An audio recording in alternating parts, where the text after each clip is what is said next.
Hello, everybody, and welcome to another episode of Chromatic Academy Chrysalis, a Kids on Brooms campaign. Oh, yes, and also happy, sincere, and stable Sunday. Happy Super Bowl Sunday! Oh, Super Bowl Sunday is also S. Yes, that too, I guess. Does anyone have any teams they're rooting for? Do we want to make enemies and friends tonight with the audience? I love the blue ones. I'm wearing a blue shirt, so I guess blue team? Is there a blue team? The pink, is there a pink one? That's probably, yeah. I'm rooting for the people who don't win all the time. I think that would be the Eagles, right? I think... Lauren, as the one and only person here who might know who is competing in the Super Bowl. We're guessing colors. She has nothing to say. No comment. You're muted, Lauren. Muted. You're still muted? Still muted, love. I'm glad we're doing this so that we can all get these audio. Yep. Fix the audio early. Everyone here is learning that we know nothing about sports collectively. Are Which, we in all fairness, surprised? They could never have It's predicted. the Chiefs and the Eagles! The Chiefs and the Eagles! Is the Any of Chiefs them- the one that are going out with Taylor Swift? That's All Taylor of Swift's them, boyfriend. all of Gigi. them are going Chiefs team. The entire Chiefs team. Yes. And Kendrick Lamar is doing the halftime show, and that's the most That's important. the biggest thing. Will he sing They Not Like Us? Absolutely he will. Won't he? We don't know. Oh man. Okay. I hope everyone enjoys the sports bowl. We are here doing various activities like picking up math rocks and rolling Woo! them. Great job, everybody. A+ for effort. Anyway, oh my gosh, where did my announcements document go? Talk about sports some more for a minute. Okay, here we go. Okay. What's everyone's favorite type of ball? Mine are the round ones because that's what actually a ball is. Okay, my announcements are back now. I should have these memorized by now. It's been like 500 episodes, but here we are. Okay, let's introduce the players. We have Deanna playing Eero. We have Lauren playing Ocklys tonight. We have Danny playing Maris. And we have Tessa playing Neora. Yo. Woo! Okay, we all here tonight except for Josh, who plays Calvic normally, but Who probably would know what teams are playing in the Super Bowl. he very well might, yes. Okay, so for tonight, the music you are listening to is being played through RPG Sounds. It's a free platform, highly recommend, very easy to use, and if you have players, if you're playing online, it's actually really cool too, because you can send out the link and you can all listen to the music simultaneously as the DM plays it. Some of my music resources are Pixabay, Tabletop Audio, Dark Fantasy Studios, quite a few you will hear tonight. For all of the music you'll be hearing. So One More Multiverse is the window in the middle. That is the one we'll be using tonight as well. It is also a free platform for your first universe. However, I do recommend supporting them. They do have a Patreon, and it's adorable and amazing and so fun. And you'll be able, hopefully, if we get far enough tonight, you'll be able to see a lot of maps tonight. It's gonna be fun. Yeah. All right. And I might as well put this credit out here too, because I don't know if we'll get to it tonight, but I'm gonna do it anyway. Credit for some of the puzzles we are going to be playing and using tonight. Dungeonsnacks.com, DM Academy, Riddles Academy, and Riddle Twist. Oh no. Wow. Oh dear. So thank you, Wow. everybody. Thank you all That of is those multiple. places. Yeah. Yes. I don't want to scare all of you, but yes. Okay, shout out to Jake and Zach, who are in the writer's room with me, and Tammy, who does all of the portrait art in the intro you are about to see right now.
Daddy's like, Hard we are hitting continuing. questions. No more candy conversation. We're back. Okay, so let's just go over a quick recap of last episode. It was pretty much a debrief episode. I feel like things did happen. Lots of conversations happened. Conway sat everybody down and talked about, like, what are your goals moving forward? Just think about, moving forward with this case, who you want to go after and what consequences might come out of that. I don't think he necessarily encouraged or discouraged you either way, but he just wanted you guys to think about that. So there was a lot of that. You were basically in the cabin, the hideaway, with several other patients and professors, and of course the scientists who were being held to be turned in. And then you eventually made it back to the school. And you had Neora's family go to the arbor, and that was a very kind of tense and awkward moment between two communities. And then you went back to the school, and there was a bit of a kind of scary at first, but heartfelt interaction between Maris and Farkas as they talked about what it means to leave a letter behind when you're about to go into a situation where it might be dire. And Neora did some very hardcore, very intense mourning as she walked into the dorm room and realized that Riley was not there. Riley has been in that dorm room since day one. If you've been watching this show, Riley is never not in the dorm room. I had to go in and actually delete Riley's sprite from the room because I just always leave it in there, default. Damn. Yeah, it was definitely very sad. But we come in now. I want to say probably the same night. Eero also sat down with Toivo and went through all the parchment pieces. They only have one left. And I'll say we'll jump back in.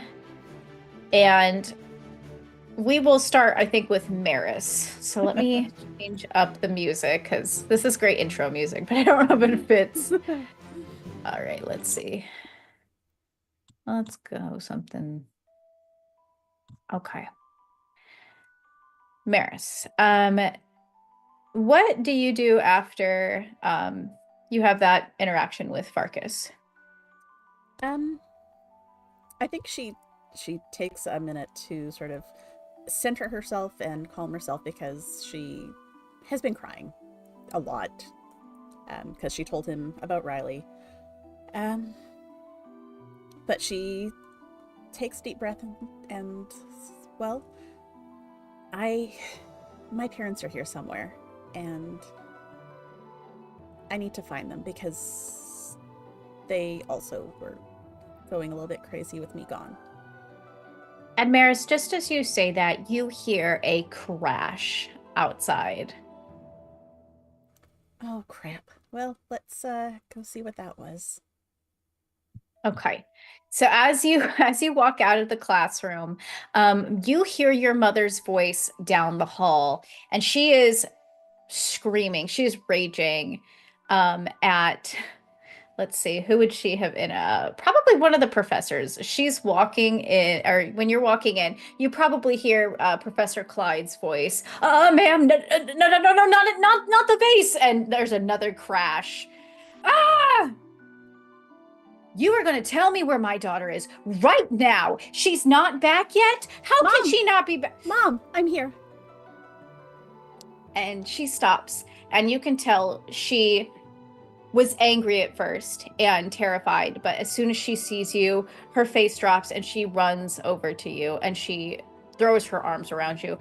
Baby, where have you been? It's a really long story. We got taken. Taken? By who? And why were you off school grounds? You should have been on school grounds. School grounds are safe. And you were not on school grounds? What were you doing, on a field trip? No, we went to an arcade. You went to an arcade? Yeah, we needed... During a school week? Yeah. Maris! Maris, I can't believe this. I thought you were studying all. I mean, and Horatio will come up, your father, from behind her, and will just put a hand on her back and say, "Okay, let's bring it back to the point that Maris is here now. And Maris, you need to tell us everything that's happened because we didn't know where you were. We were terrified." Okay, I will tell you everything that I can tell you. What do you mean that you can tell us? You're going to tell us everything, Maris. Mom, let me do this. I have to. Okay, first thing, we know lawyers, right? Chromatic Oh. lawyers? Oh, on speed dial, honey. Yeah, we got a lawyer. Okay. We got several. We're gonna need one, because Professor Vanderpool lied. Professor to Vanderpool. us. Yeah. Interesting. Lied to us. And, knocked us out and took us to the Nexus Institute.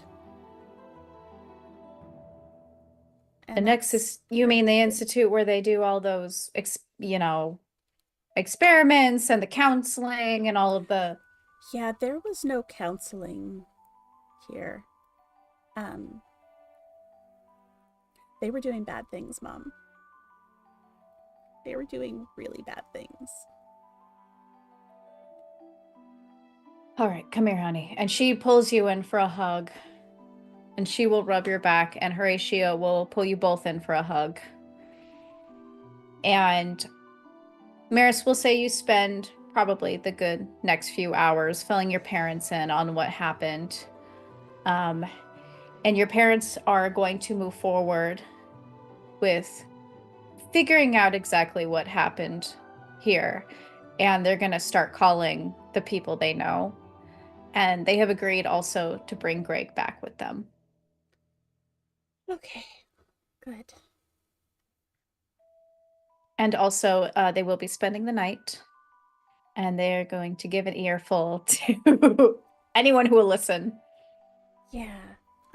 If you could maybe start directing some of that towards getting Master Conway back, that would be fantastic, because he came and rescued us, along with Coach Walker and Headmaster Toyville. Conway, wasn't he the one that was one of your students? Didn't one of the students die under his watch? He didn't die. He got hurt, and it wasn't actually Conway's fault. It was because of stuff that his dad did. And his dad is the one that managed to force Conway out. Oh, and his dad is one who was funding the Nexus Institute. And actually, Eero saw him there. And he saw Eero and didn't do anything. Even knowing that Eero was a student and wouldn't be there willingly. I see. Okay. We're going to be noting that down too. Honey, there's a bunch of really good American universities. Are you sure you don't want to transfer? Mom, this is the end of my second year. I want to stay here with my coven. I feel like things were a lot safer here back then. Don't you think so, Horatio? And Horatio's like, well, and yeah, she'll start taking notes and getting on the phone and calling, and Horatio will start getting on the phone and calling the people he knows. And now we'll have to chat a little bit about what that means as far as how to progress that in the background. Okay. All right. So I think the rest of that night passes, and it's your first night back. It's probably a long one, and it's probably a quiet one. And I'm guessing a lot of you are either distracting yourselves with things you need to do or just going right to bed. I think if everyone's okay with it, I think Eero probably is going to find Avery, sit him down somewhere quiet, and give him not an enormous amount of detail, because they know that The rest of the coven is going to want to explain a lot of stuff, but just to prepare him for the information that will come out tomorrow, and try their best to be a supportive friend while Avery is going through it, but just so he kind of knows what's going on. Do you, Eero, do you straight up just tell him what happened? When you mean like by preparing him? I do tell him that Riley's dead, if that's the question. Yeah. Yeah, I don't yeah. explain the blow by blow of here's absolutely everything that happened in the Institute. There's more information that's going to come out, but it's just so you know, there's going to be more information on this tomorrow. I just want to give you a chance to prepare yourself. And I think when Avery hears the information, when he hears the news, at first he smiles when he sees you, Eero, and he's like trying to joke around with you. But then when he notices the tone get very serious, he stops and he actually listens. And when you tell him the news, it seems like the air goes out of him all at once, and he sits down and he just stares down at the floor. And Eero, have you ever seen a vampire cry? I don't remember if we've ever. Deanna has heard it described, but I don't think Eero has actually seen it. So it's, for a lot of people, it's a very startling sight, because it's just very stark looking. Avery has stark blonde hair, a pale face, and you see his golden eyes just well up with tears, and those tears are blood red. And they start to streak down his face and create tiny streams of red that stain his shirt. He doesn't move to really wipe it away, but Avery is struck by the news and doesn't say much after that. It's not much of a conversation because he's just in shock. Eero will stay with him as long as he wants her around, but won't try to. Isn't going to try to make conversation with him. Isn't going to go, oh, Riley went out like a badass. It's okay because it was heroic, but just let him be sad and give him. Obviously, he's not going to process it all by tomorrow morning, but give him a chance to gird himself before the news comes. Because I know, or at least Eero thinks that Avery would consider Riley his best friend, probably. He does. Yeah. That's why he kind of curls up and just cries into his knees for as long as you spend with him.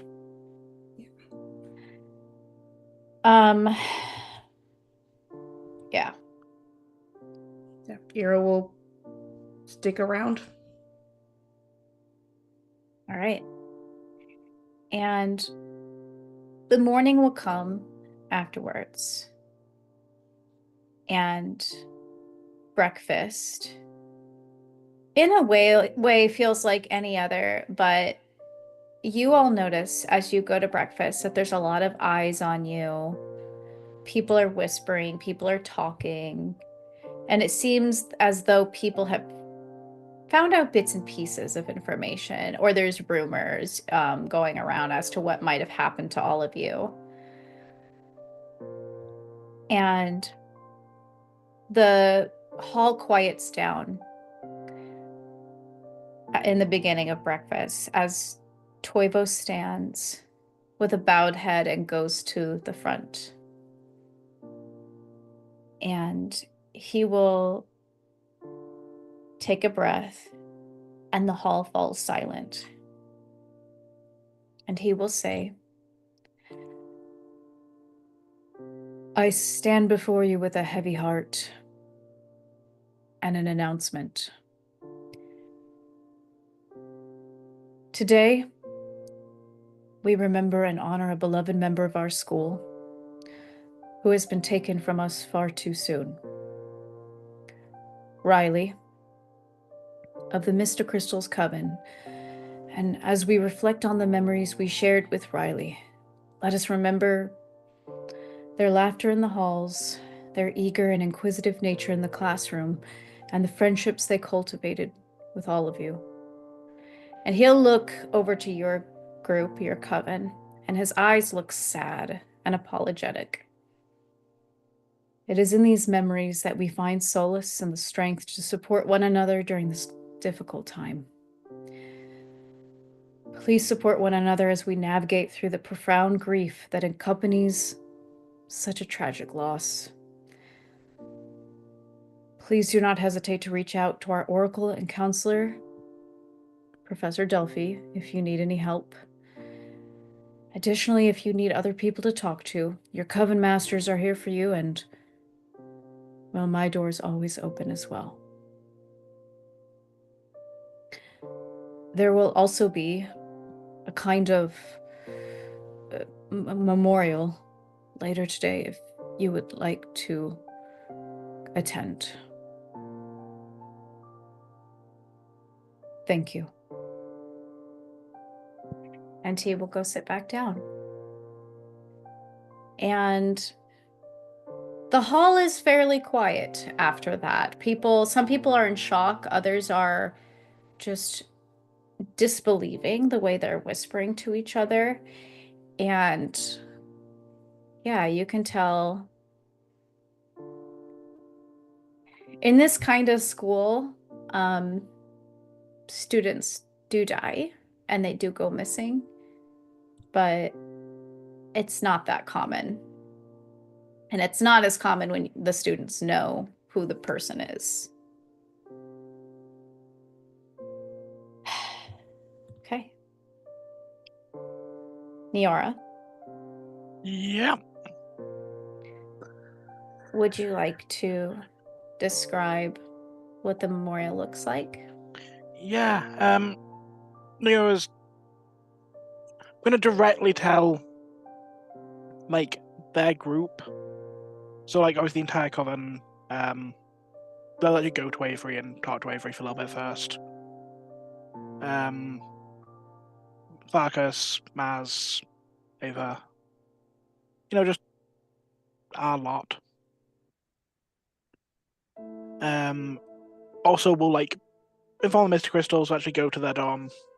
She hasn't spoken to them too much, but, like, she knows them enough. And then anyone else she knew Riley hung out with, Izzy.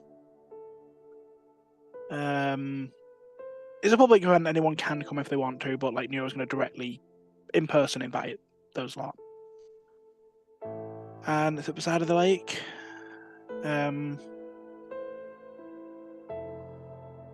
Neora traditionally is supposed to be drunk when doing this, but I don't think they can bring themselves. So Riley is wrapped in linen as a hole is dug, surrounded by flowers and herbs that are buried with her.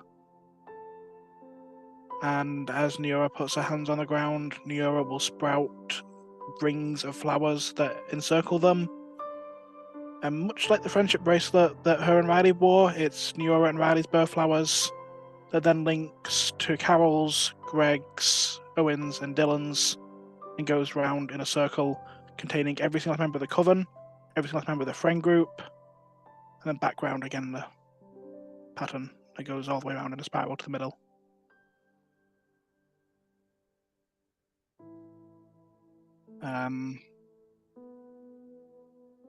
Traditionally, Neora is meant to be drunk and host a celebration. Neora definitely makes sure there's alcohol out. And tries to encourage people to do it as a celebration, but I think Neora can't. And Neora probably leaves pretty soon into it. I think some students will come to show their respects and maybe partake in the alcohol. But I would say likely Avery is just sitting at the edge of the flowers, just staring. Izzy is also crying and has an arm around him. Riley's coven is also quite teary as well. Crystal is scattering carnelian stones along the edge of the flowers. And people are getting their grief out the way they know how. Mm-hmm. And Neora, you leave early, right? Yeah, I think after As soon as everyone's settled into whatever they're doing, Nero will stay for anyone who looks lost and like they don't know what they should be doing.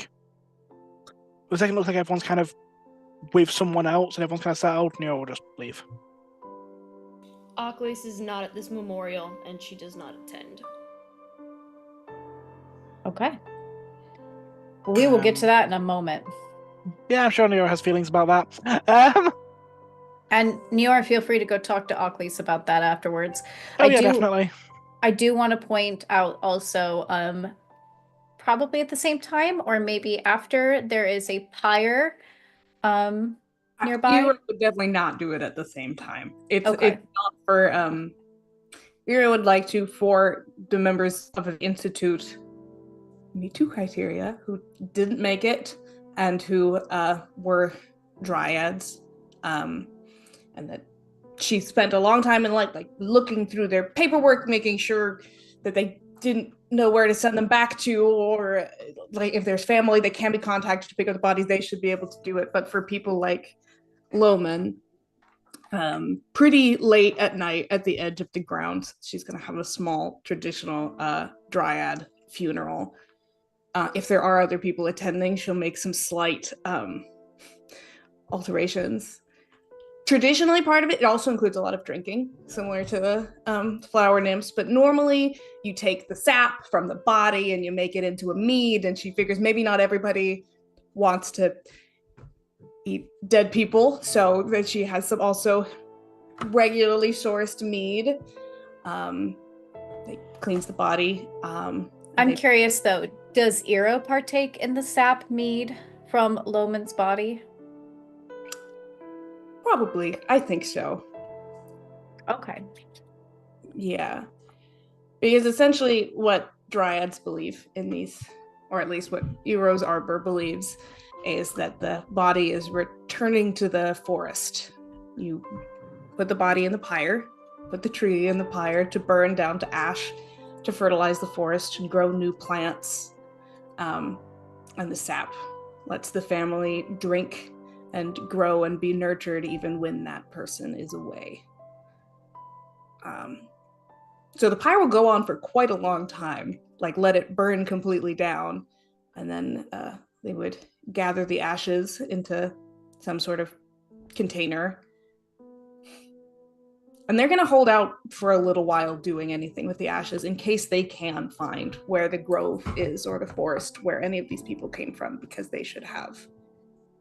It's meant to go back to their earth, right? But yeah, Ira's going to do that pretty late in the evening.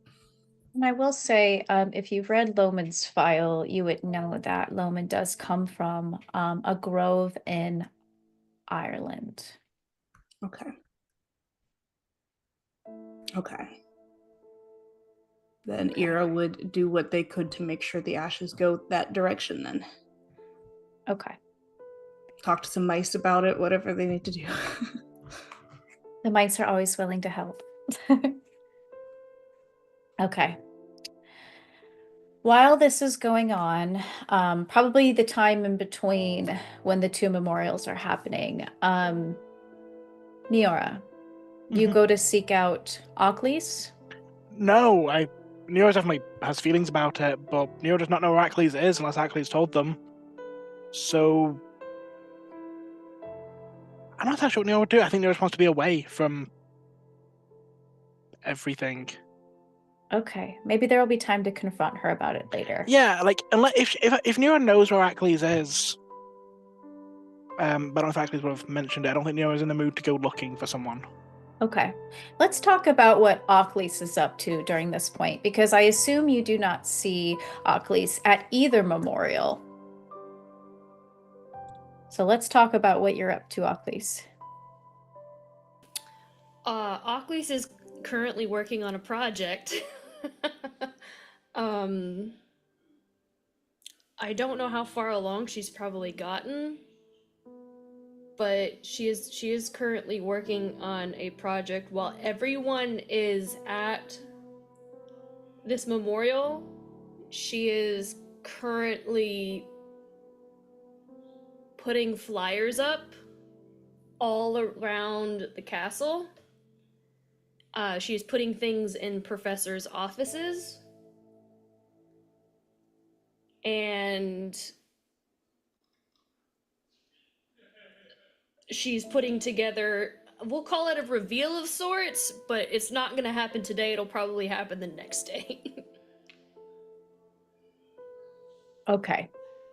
Well, I will say that this particular day is a pretty quiet and sad one. People are attending these memorials. I would say probably the day of classes are called off, and people are free to go and do as they will and mourn as they will.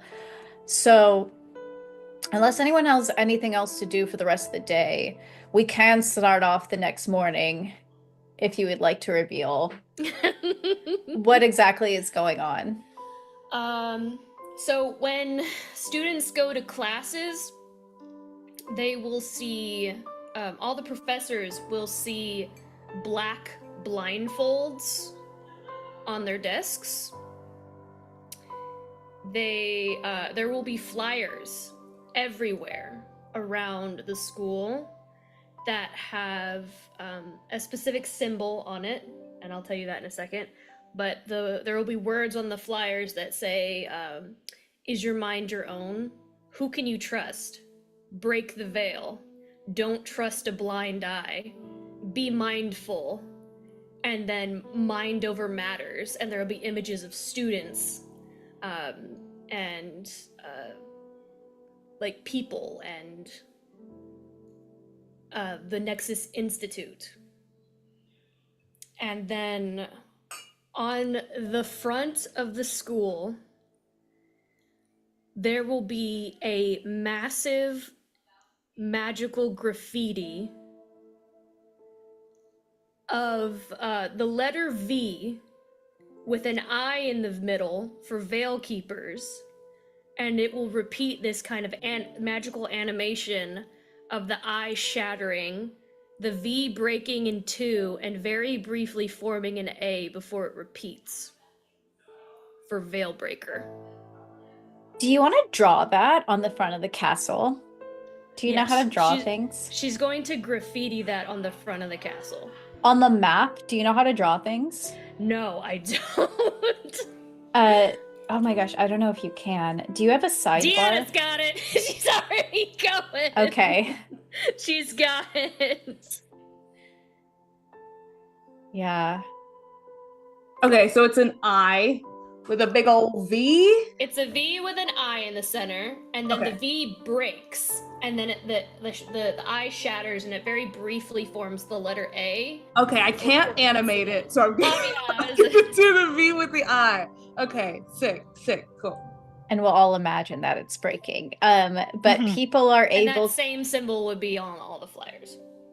Oh my gosh. Do you paint it on all the banners too? Yeah, while everyone was out doing this funeral, that's what she was doing. Okay. Wow. Okay. I'm doing this with a mouse, so it looks like shit, but you get the idea. I'll make it pretty later. Okay, Ockleys. Wow. So, but no one knows it was you, right? No one knows it was me. The other thing that people will notice is when they go into breakfast in the morning, there will be a desk that is empty that has Riley's capelet on it and the letter R very roughly carved into the top of the desk with a blindfold on top of the desk. Okay, and this does inspire quite a stir in students. People are whispering about who this could be. People are taking pictures and posting them on their cellulars, and so you get an influx of pictures. And what would the hashtag be? Do you guys think? Mysterious Veilbreaker vigilante, like VV. Kimmy does a special on it as soon as she leaves class. She sees it, and you all hear the cellulars bing, bing, bing as you hear Kimmy Kiss's voice on the cellular. And here we are, I'm standing right in front of the mysterious Veilbreaker's symbol. Who is it? Who could it be? And what does it mean? Post your thoughts in the comments. Oh my god. And yeah, definitely this is the stir. I think so much that it makes some of the professors extremely uncomfortable. I will say to note, Good. Toivo does not attend lunch. His seat is empty, and you all will get a pretty long speech during lunch by Vice Headmaster Medusa, who Brody takes up the glass and puts it on the pedestal or the platform, and she will clear her voice for everyone to hear. And she just lays it out. She's like, I understand the need for social justice, but graffiti on our sacred school's walls is unacceptable. And I would like whoever did this to step forward. And if you do not, well, what kind of social advocate would you be? What are you standing for if you can't stand up for what you believe, right? And I'm assuming, Oculus, that you do not come forward. She's eating her orange juice cereal with like this is like a very vacant expression on her face. All right. Well, I see the culprit does not want to step forward, so we will be doing some very intricate enchantments later today to try to figure out who exactly is behind all this. And then, yeah.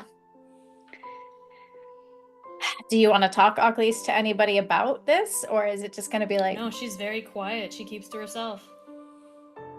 Okay. I think during lunch, after that whole speech, Izzy will come over to your table and she'll sit down and she looks down at her food for a moment before she looks up at all of you. And she's like, man, I wish I could know who did all of that. I kind of want to join them, to be honest. They're pretty crazy, badass. Why? Why what? Why do I want to join? Because I think they're right. We're not safe. No. I not. want to do something. Don't you? I want to do something, but not with Riley's name. I mean, you were all there, so Yeah. I'm sure you know better than me, but it sounds like Riley didn't have to die. No, they didn't. None of them did. But Riley also didn't die for the Veil Keepers. Riley's not remembered for their actions with that. Just feels so fucked. Like,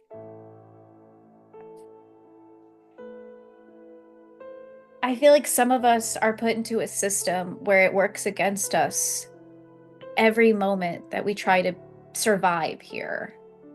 Yeah. Something I definitely feel like you and Riley would know more than most.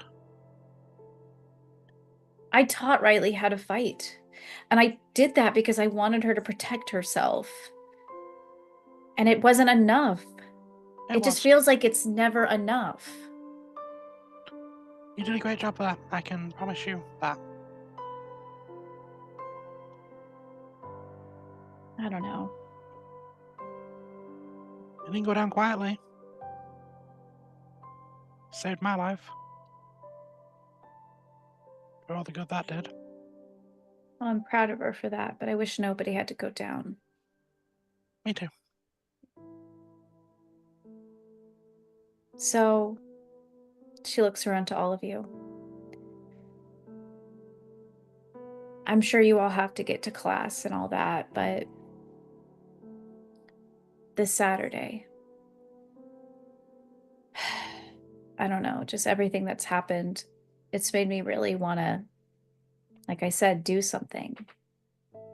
And I guess the only thing I feel like I can do within my power is, well, I want to try to go in and try to release Zola.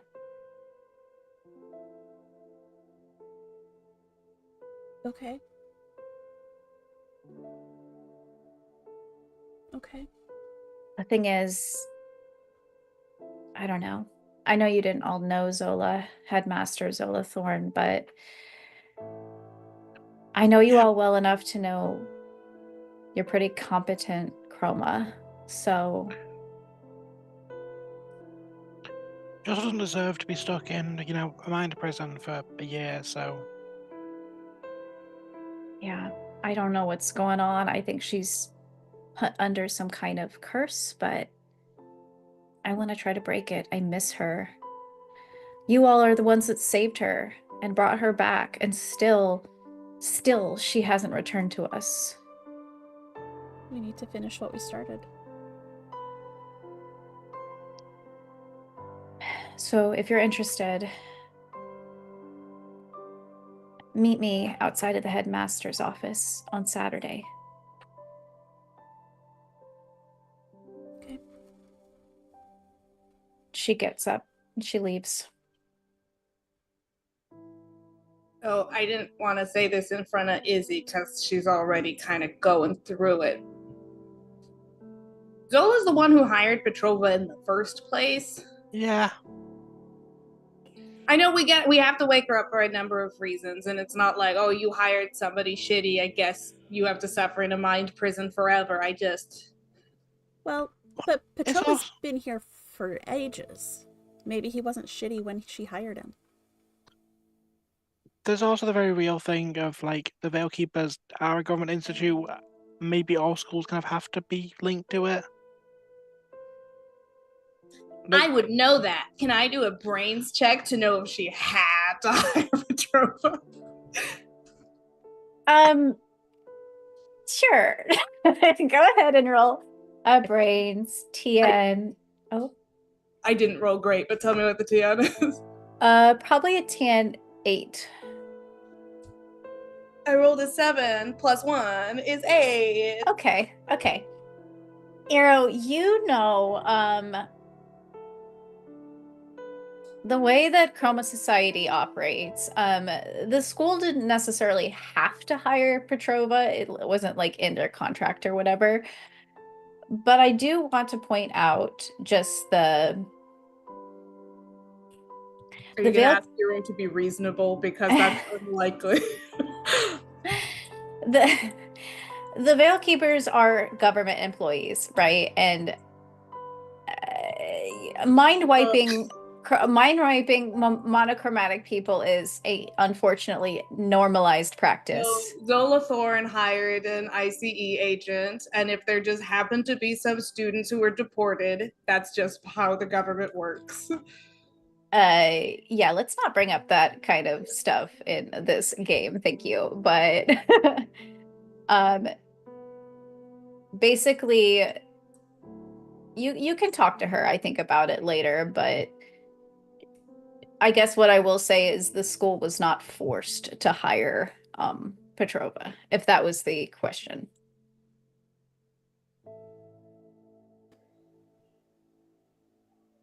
But yeah, continue.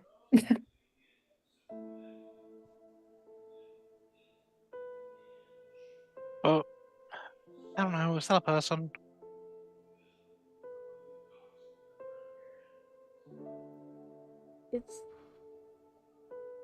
I should have asked Izzy if it's just us or if this is a society thing. God, I really hope not.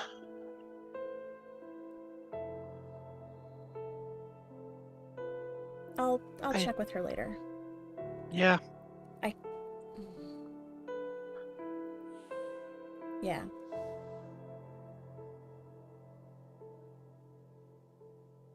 Yeah. Not that, like, I want to invite a whole bunch of people to come with us or something, but we should probably tell some people where we're going and what we're doing instead of just wandering off again.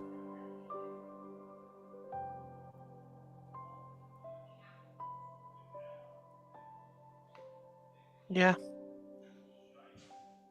Probably.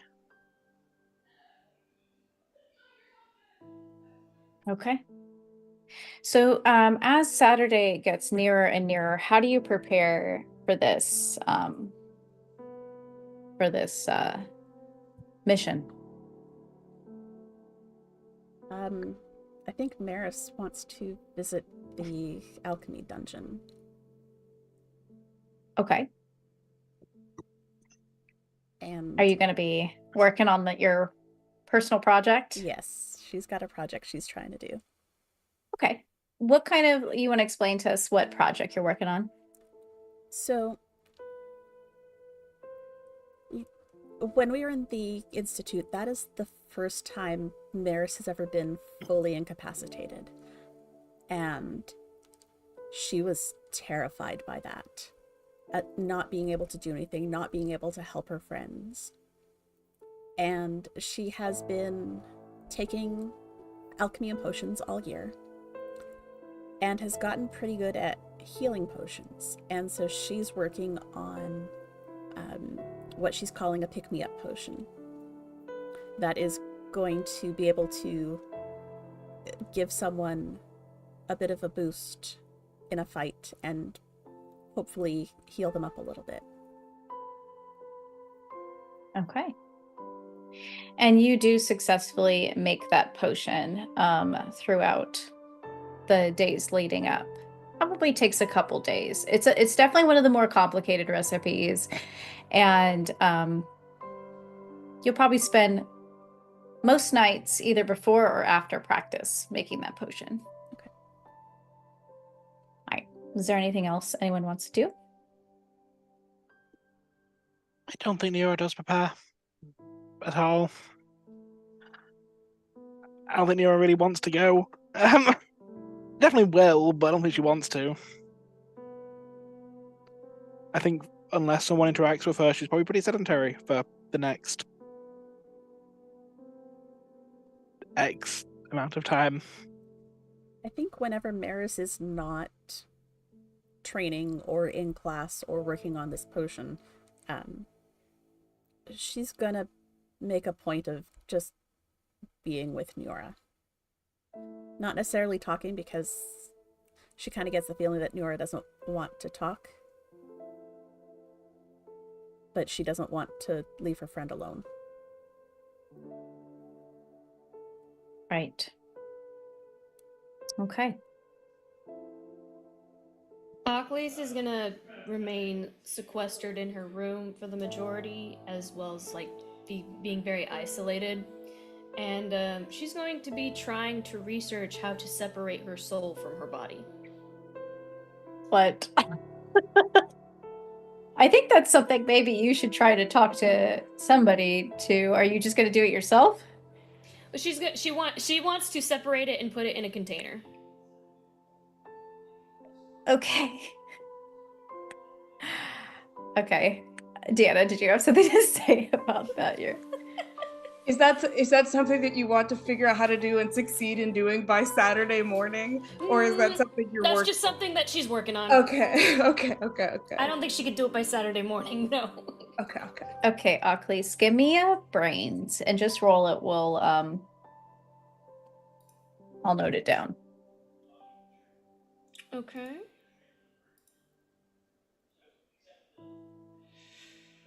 Oh, with a D4 or just a D10 straight? Just a D10, because this is just research. 3. A 3. Okay, I will note that down. Just the 1, yes, for the potion. Okay, I will note that down, and let's see.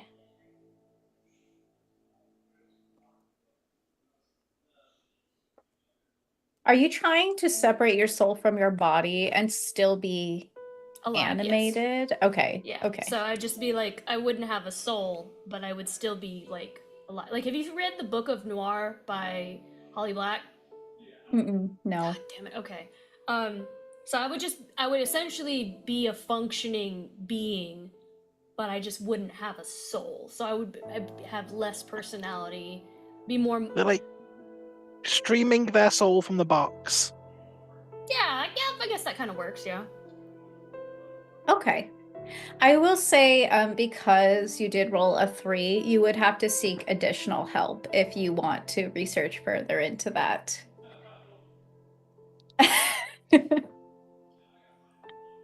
Which I assume you're not going to do for now. Not now. That's I feel like that's kind of like a bump in the road for now. Okay. Not the time for it, I think. Okay. And Saturday rolls around. And I assume you all go to the headmaster's office. Mhm. And Izzy is waiting for you outside the door. And she looks around to all of you. She probably tells you to meet at dinner time, usually when Toivo is gone. And she will look around to all of you and say, okay, you ready? Yeah. Everyone else? Yes. Just to make it really clear, Maris told Farkas about what she's planning to do, at least Okay. in vague terms. Okay. She learned her lesson. She leads you all into the headmaster's office and turns to lock the door behind her and leads you all into the additional room off to the side where Zola Thorne is laying on the bed. She looks very skinny. She looks like a body without a soul, basically. Her chest is lifting and lowering very slowly. She is breathing, but there's a lot more gray in her blonde hair. And Izzy gives off a sigh and just sinks down by the bed. And she says, I feel like this is the only way we'll get any kind of, I don't know, safety back to our school, you know?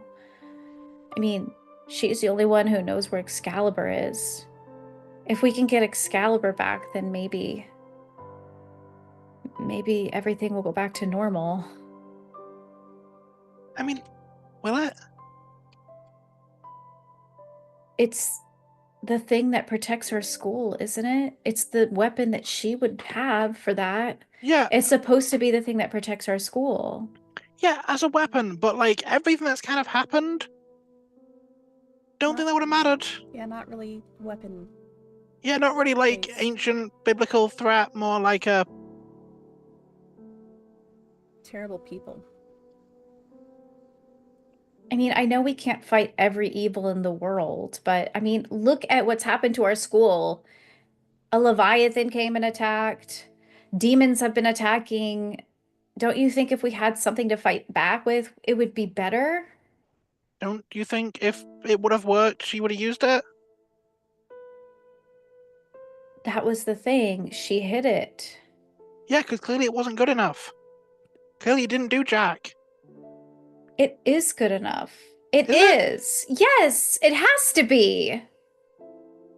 In any case, Zola deserves to get back up. We can figure out what's best for the school after that.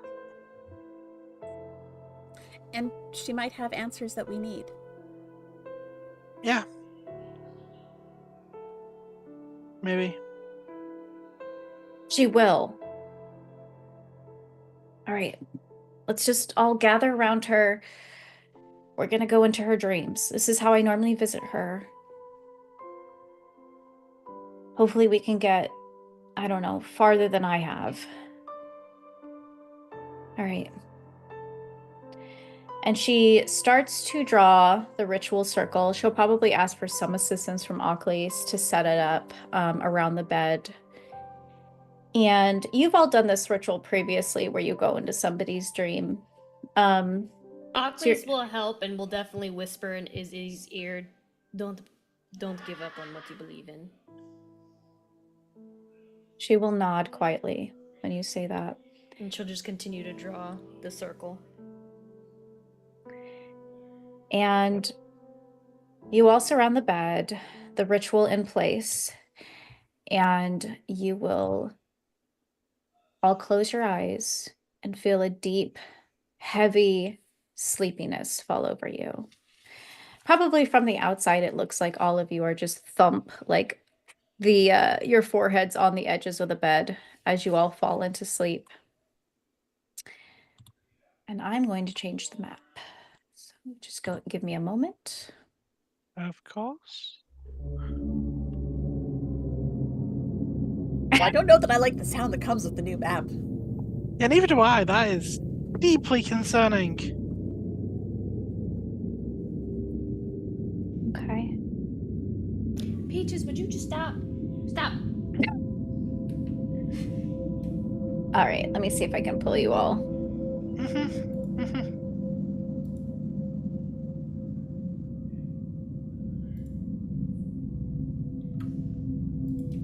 Sorry, I feel like sometimes You're good.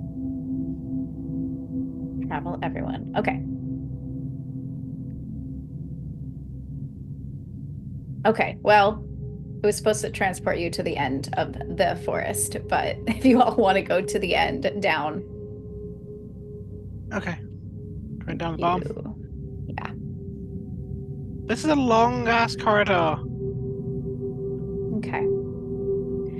So you all open your eyes and wake up Oh, in the I'm middle I'm still in my my in gown. your nightgown in a very dark forest with glowing mushrooms around you. It feels very cold, almost like you're in a kind of dreamscape, right? We know this isn't a real forest, but we do know this is a forest, and it seems like it might be familiar, maybe in the deeper layers of the Brasilia forest that you all have been in before. And Izzy will have a hand on her wand. She'll take it out and she'll nod forward. This is normally where I start. And if we follow the path and we don't go off of it, it'll lead us to where she normally is. Okay. What is off the path? I don't know. I've never tried to go, but I would recommend not going off the path if I were you. Okay. She looks to you, Niora, and looks in your eyes. And she goes, "Don't try to sneak off." Okay. You've done this more than me. Okay. And she will lead you all down the dark path in the forest as the noises around you, the crackling of leaves, the swaying of branches, birds hooting and cawing. It's a very ominous atmosphere. And as she's walking, I will give you all a little bit of an opportunity from behind her. Does anyone want to have any conversations or talk before we move into the next step? No? No. Okay. All right. She leads you under vines, around trees, until finally in the distance, you can see a shabby looking shack hidden by moss, and a lot of these glowing mushrooms are sprouting off of the roof. And she knocks on the door and she goes over to the window and she brushes the tree aside and she says, "Headmaster Zola? Are you in there, Headmaster Zola?" And she knocks on the window. And on the other side of the glass is very misted. It's kind of old and cracked. You'll see the faint silhouette of Headmaster Zola Thorne. You've seen her body, but I don't think you've ever really seen her alive. And her silhouette comes to the other side and she says, "Izzy, is that you? You're not supposed to be here. Every time you come back, it worries me." "Yeah, but I like to come visit you, and I've brought others now. We're going to try to get you out tonight." don't think you'll be able to get inside, Izzy. It's hopeless. You should go try to find somebody. And Izzy shakes her head and looks to all of you. The thing about it is, I'm never able to get in. The lock is pretty secure, and it won't let me through. Is there an inscription with some sort of puzzle underneath it, Danny? Oh, do you guys want to make some rolls? Try to examine the door? I think Immediately. Maris wants to go up to the window and Yeah, Nero probably knock on stay it. near Maris. Headmaster? Yeah, yes, who is that? Yes? I don't think you know me. I'm Maris Walker. Oh, Maris Walker. Okay, yes, you must be a new student. Well, I mean, it's our second year now. Newish. Izzy brought us to help you. Well, I don't recommend being around here. It's very dangerous, and it's... Yeah, well, just so you know, we went under the school into a demon cave to bring your body out. So we're not super worried about danger. We're kind of dumb like that. So That's anything one you word for could us. do to help us would be fantastic, because whether you think we should or not, we're here to help you. All right. Suppose I don't have a choice then. I mean, you all seem very brave for taking my body. Thank you for saving my body from imminent starvation or death. Okay, examine the door then and see, have any of you taken any kind of sigil or ward class, anything of that nature? Oh, yeah, Ero's real smart. They know all about that. Absolutely. Oh, Yeah. Also, hey, Headmaster, another one of the new-ish students. Weird question. Potentially a stupid question, but we're here, so intelligence really isn't our forte. You feeling this is more mental block or someone put an active curse on you? Which one are you vibing? I don't know if Headmaster Thorn can see Neura's hand gestures through the window, but Kind of like a shadow. She can see it. And she pauses for a moment in thought before she says, I do believe it was a curse put on me by the demon that put me here. Okay, well, I mean... Then Neura looks at the Aaron Ackley's, you two are up! And you are just... I'm familiar.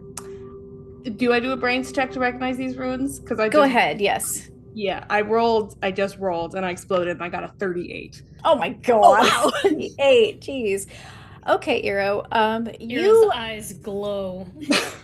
I'm Yeah. very Blows familiar with holes in the Malfoy's door. runes. Eero, I'm gonna have that roll extend when you go into the cabin, because it is such a high roll. But you approach the door, and all you have to do is barely put your hand out before you feel the imprint of Malphos on this place. You know it very well, and your dreams, and your body, and your brain, everywhere.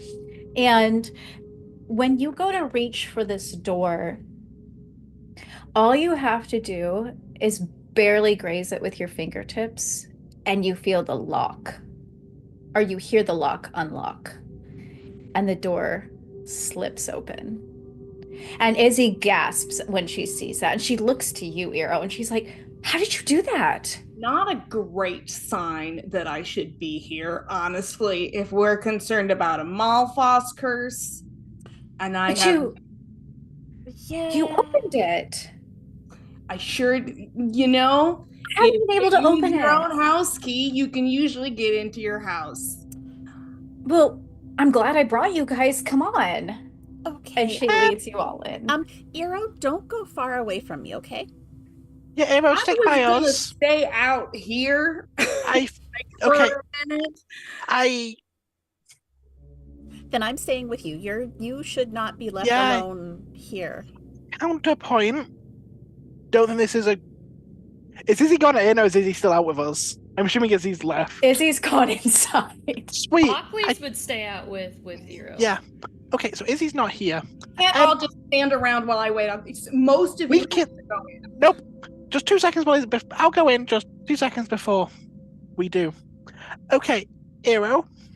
And I'm not saying this as like a one and done rule.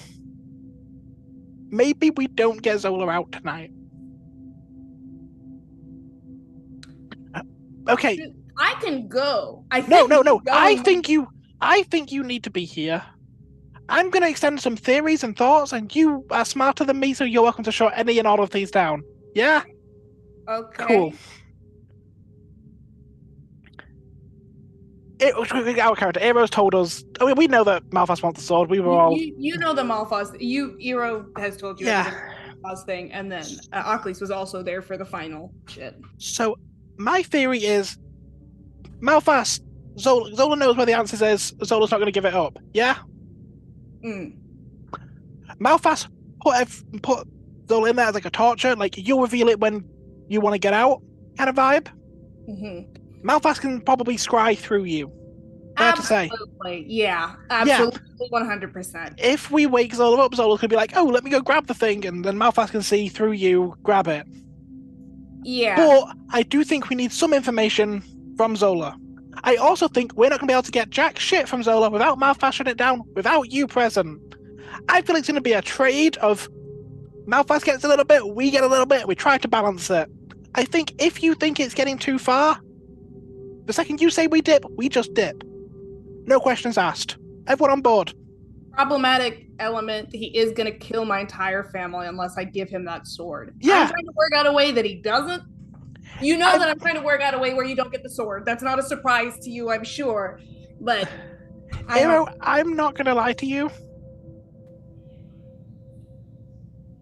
Right now, if you say we give him the sword, we give him the sword.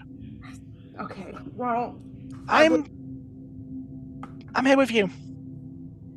That's great and sweet. I would prefer that he does not cleft... I don't intend to give him the sword. Or whatever his No, I think we also need to work out a plan to stop him. Mm-hmm. But I think right now, this needs to be a we get something, he gets something kind of ordeal. Can I... You are our key to us getting something right now. Literally, you unlocked the door. Danny, with that 38, essentially, can I use the last of it to just double check how much of me is Malphas's presence right now? Can he directly scry? Or is there just some fingerprint of him? Or how present do I think he is right now? Eero, you get the impression that... Okay, I'm going to try to paint this in a way that makes sense. You are pretty connected with Malphas. You get the impression that Malphas is a powerful demon, but he is not necessarily all powerful and he's not all seeing, right? He can't like divide himself and like just sit there, you know. So you get the impression that what he has done with this cabin is that he has locked the door and set traps and certain locks basically around the cabin to curse Zola to stay here. But right now, you do not feel his active presence or his eyes on you. And you know what his eyes feel like because you usually you look up at the trees, for instance, and you don't hear the ravens. And the ravens are normally his eyes.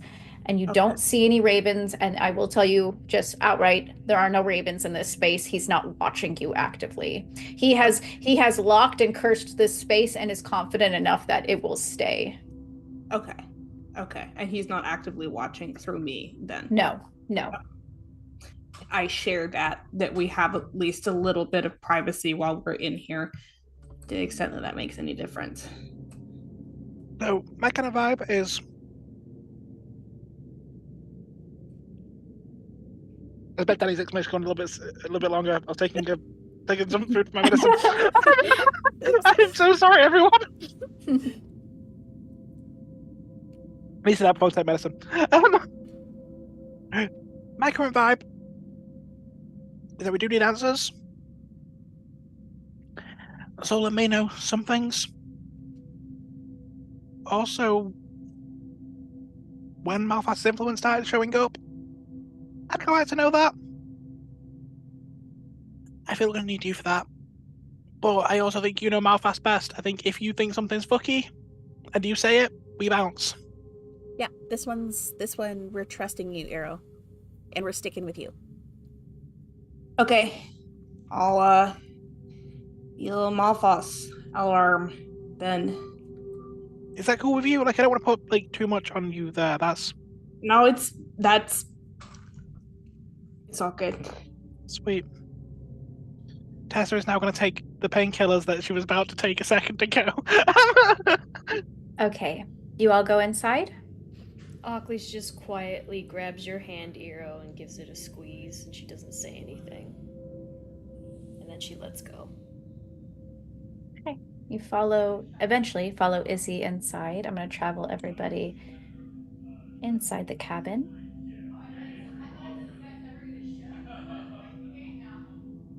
The cabin is quite dark when you enter in, and you see as you enter, Izzy is hugging Zola. It's the first time that she's been able to actually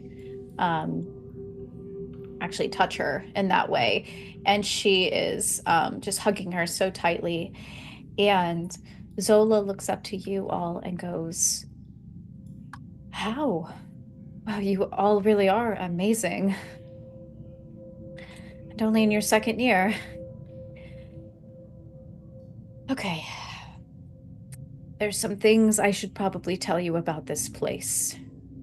And you all know Zola doesn't, I mean, she knows that you went down into the chamber. She doesn't know the extent of what you know. I believe that there's a demon named Malphos, the same chambers that you went down into. That was his altar. I believe he put me here. He's keeping me here, of course, because he does not want me to return to the school. He knows if I return to the school, well, it's not exactly good for him. He's the one that's after Excalibur. He's the one that I protected the sword against. I presume that Preston Walker is doing all right, Headmaster Walker? He's not headmaster anymore. Oh. It's kind of complicated. Also, the sword that you put up as a decoy is gone. It got destroyed when I shoved it up a Leviathan, but it sent the Leviathan back, so that was good. Leviathan, okay. There's much I need to get brought back up on, but... Malakota's a bird. He's a bird now. Oh. Yeah, he was making deals with Malphos. Oh, and another Not demon. on purpose. He was trying to make a deal with Desago, but he got stupid, so he made a deal with Malphos instead. Staff. Tessa is muted, but is clearly sharing thoughts. Sorry. Also, Petrova gave shit to Malphas. Are you aware he works with Malphas, or is that... Oh, yeah, Petrova stole my life essence, and it was down in the altar with you. I took it back. Petrova's evil. We worked that one out. Okay. Well, an all-staff meeting is due when I get back, whenever that may be. Oh, Toivo's doing a great job as headmaster, though. Toivo's headmaster. Petrova also isn't staff anymore. He bounced. Well, technically he's on sabbatical because Conway let him take the sabbatical so that we could get him out of the school. Yeah, Conway and Toivo are kind of running the school now, but Conway got kicked out. There's a lot that happened. And Conway is not running the school. He basically is. The headmaster. He goes Medusa is closer to running the school than Conway is. Conway's like Crocs in the village. She goes to sit on the bed. This is a lot of information for her. And she's like, and she's just stuck, I think, a little bit behind. She's like, the library assistant? Yeah. Yeah, he's great. Yeah, he's headmaster now. Then what do you think about him? I think he's very sweet. I did not assume that he would take on a headmaster role, but... Well, he got elected. Yeah, we put it to a vote. Elected? Yeah. I suppose the sword isn't there to choose, so it makes some sense, I suppose, that there would be an election. Anyway... Quick question before we get into anything. I've been dying to ask you this since we found out.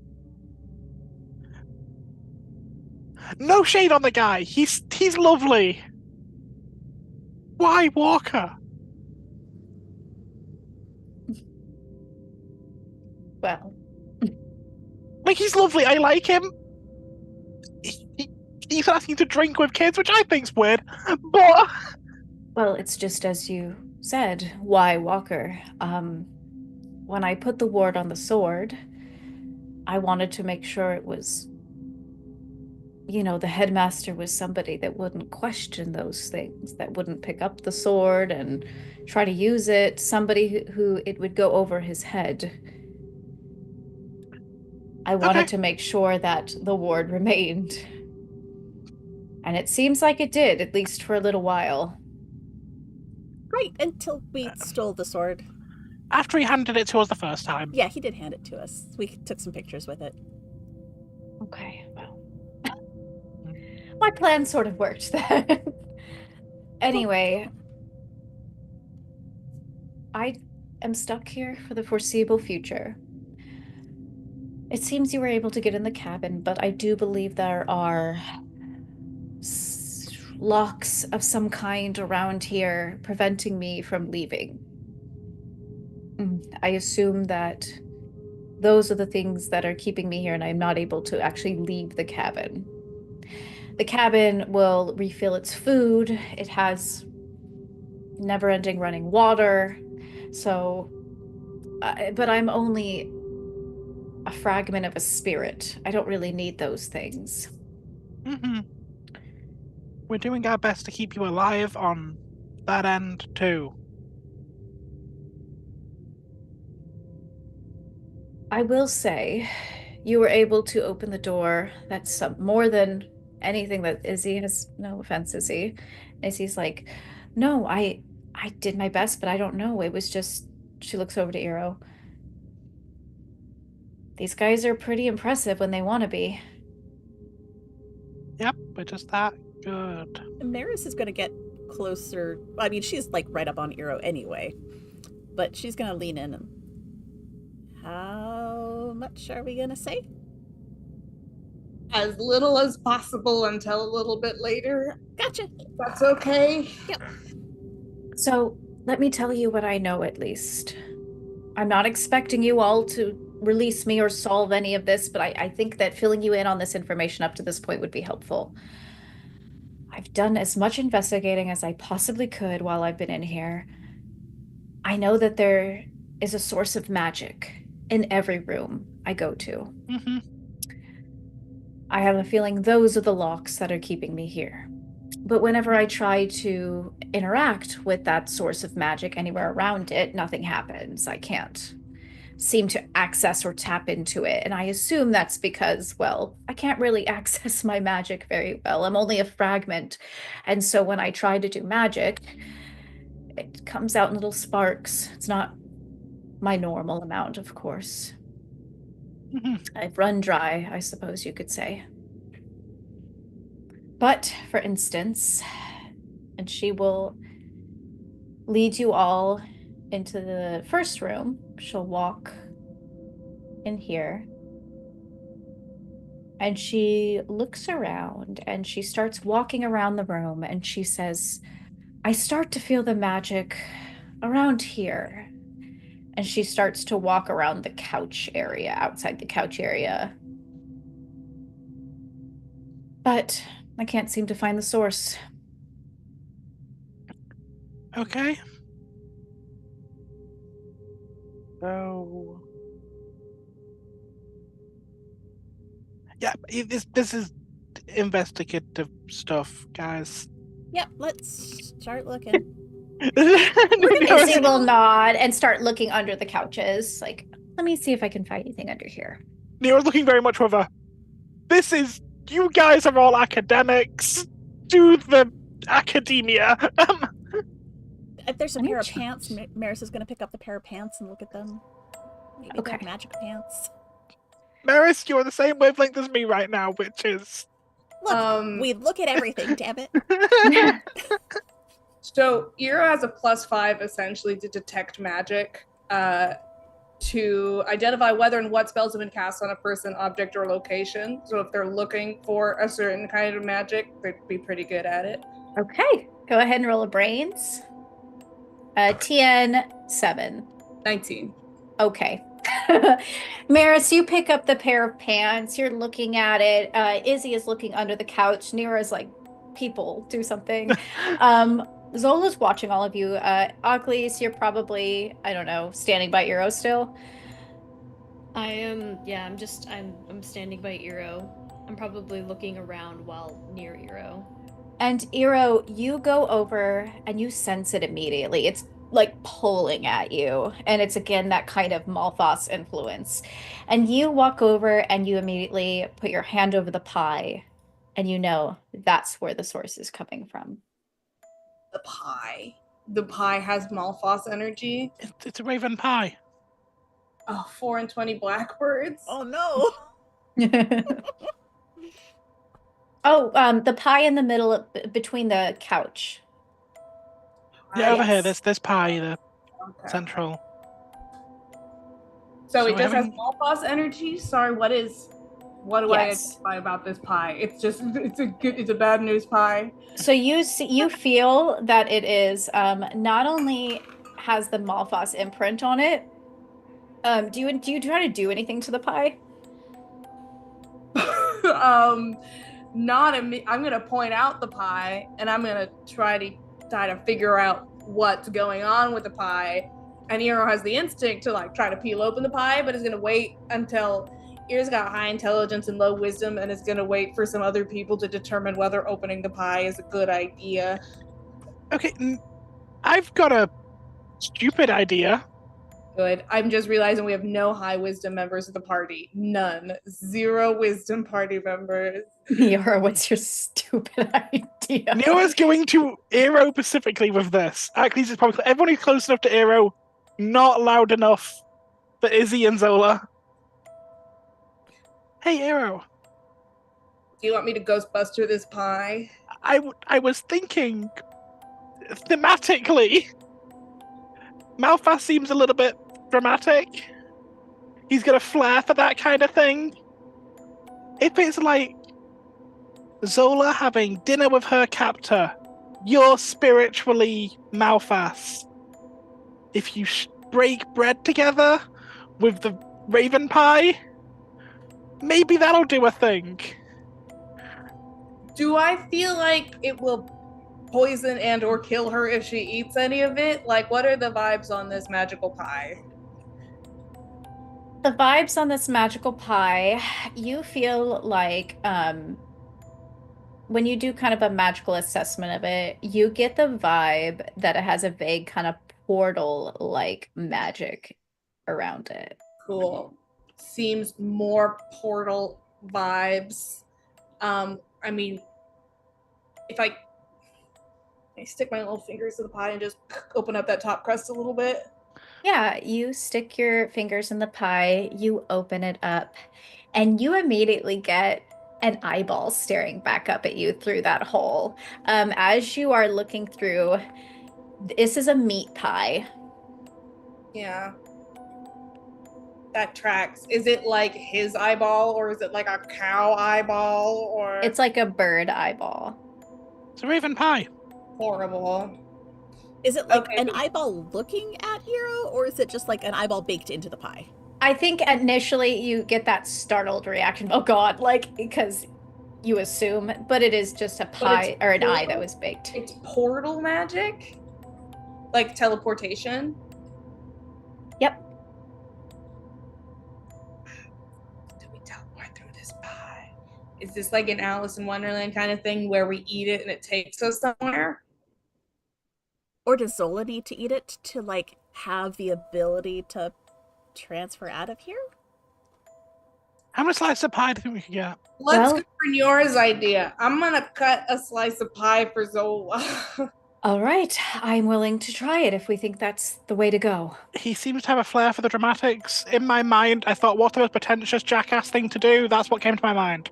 That's what Right. I'm going with. I will gonna- say he very much seems like that, yes. Have you ever I'm gonna tried eating slice this it pie up. before?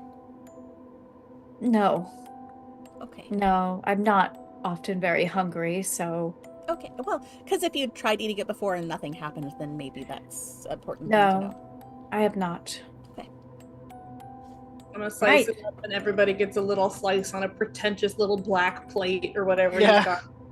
With a long dessert fork. Yeah. It's shaped like a crow's feet. It's like a. Oh, that's cute. Okay. No, it's pretentious and bullshit. Zola will look down to this very meaty pie, little tiny black feathers sticking out of certain parts of the crust. He's dedicated to branding. I'll give him that. She looks disgusted, but For no reason at all, I'm gonna bite first, wait 10 seconds, and then you guys take a bite. Yep. I thought I was biting first. Heroes resistant to weird magical bullshittery. Yep. Oh. Iro, you take a bite, and the rest of the group will see the plate and the pie fall to the ground as Iro disappears. Well, shit. Did the rest of us have our slice of pie? Well, I'm taking a bite, and Zola will take a bite and See? disappear. Yep. Your girl's right. And then Yuri eats pie. Yep. Maris is eating the pie too. Maris and assumedly Ocklys as well. I'll go last. Okay. Is Liz, Izzy what go? are you doing in this living room? Izzy will also take a bite. I would like to mark Malphos's magic before I take What do you mean by mark? You know how what I want to do is I want to deface his magic. Yeah, like I want to deface it in some way to let him know that she was here. Okay. Or that someone was here and is defying him. Not necessarily like, this is Ocklys! How would you like to do that? Ooh, that's a good question. I will turn the pie into a cabbage soup. Okay.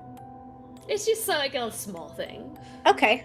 So before you eat the pie, you do that. And then you Just take like a bite way of to yours. mark it. Yes. Okay. Then you take a bite of your slice and you also disappear from the room. Now I will ask the group, would we like to go on break now or would we like to see? Do we get to see the room and then go on break, or go on break now and then see the room? Is that what you're saying? Yeah, I'm asking, do we want to go on break and then... I want to see the room before we go on break. I also think dramatically, it's more, and then you get to see it after this break, and then we do the... And now you'll see where they're going after this break. After these messages, we'll be right back. Okay. No, nobody remembers that? I don't know. I guess we'll be back then.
Hello, everybody, Hello. and welcome back.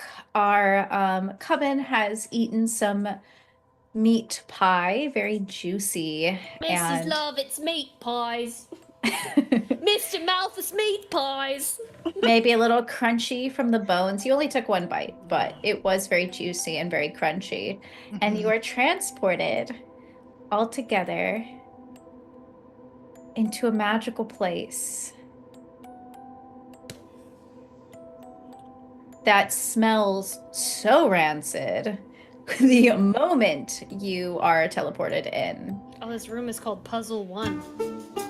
Oh, damn. And you look around you. It is disgusting smelling. As soon as you are appear inside, the air hits you. It's thick. And you look around, you see the dirt on the floors, on the tables, on the counters. And yeah, you get the impression that it's a kitchen, right? And that it's filthy. And you hear a voice greet you from across the room. Hey! My You're compliment to not the chef on the pie. Malphas. And you notice one of the little imps. Well, there's an imp. You've seen them before, actually, I would say. But you notice an imp fly over and land on the table next to you, thump. And he looks to all of you, and he gives kind of a scowl. Did Malphas send you?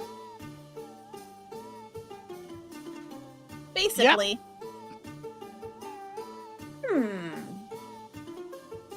For what purpose? Oh, like he would tell us. Yeah, just like doing odd bits and bobs of work, getting the scenic out of the job. Above our pay grade. He looks to all of you very suspiciously, and then he gives you kind of a crooked-toothed grin. Do you want to get out of here, or do you want to stay here forever? Do you want to stay here forever? I don't think you want to stay here forever. Well, this is my portal I have to protect, and I get a feeling that I'm supposed to be protecting it from all of it. And he looks to Zola, and she stops in her tracks. She's not supposed to be here. We're the moving crew. Tell you what,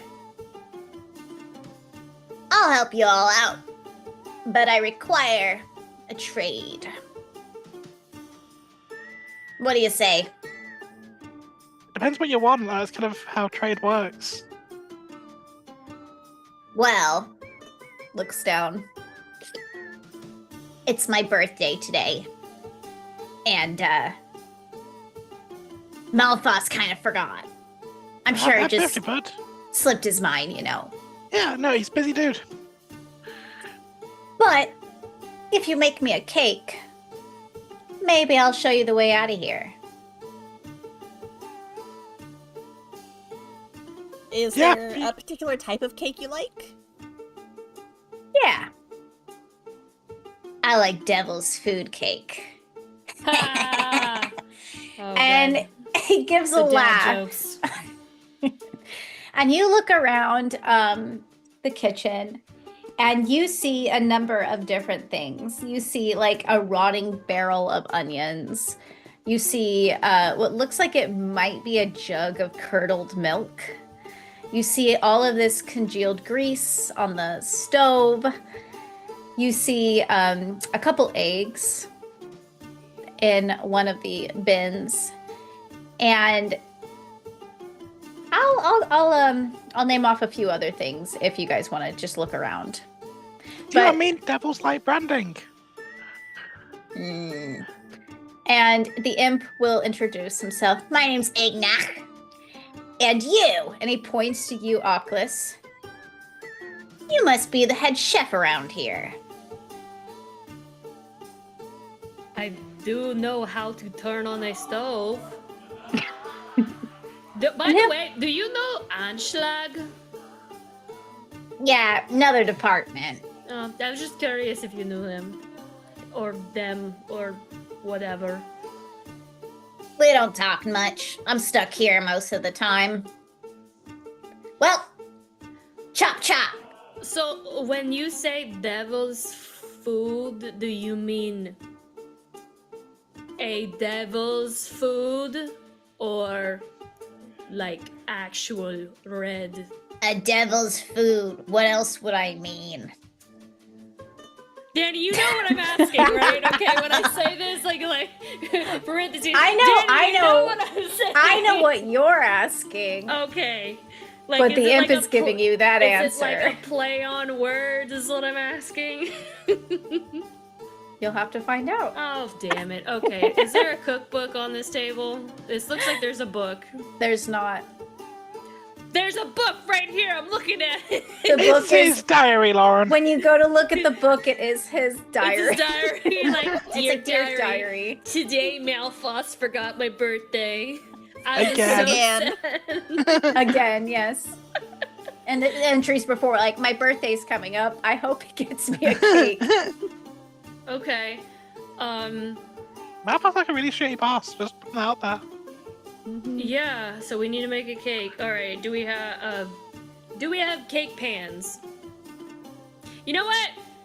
Is this barrel, we could use this barrel like a cake thing, right? Is like, or like Yeah. some sort of metal, I don't really see a cake pan, but There's onions on the inside, but yes. okay. This is gonna be like a Minnesotan cake. Okay, so head chef, what is everyone doing?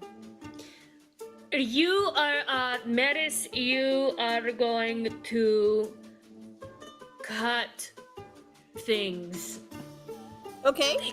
Metis, do we cut things for cake? I've never cut anything for a cake. It's usually like eggs and flour and sugar.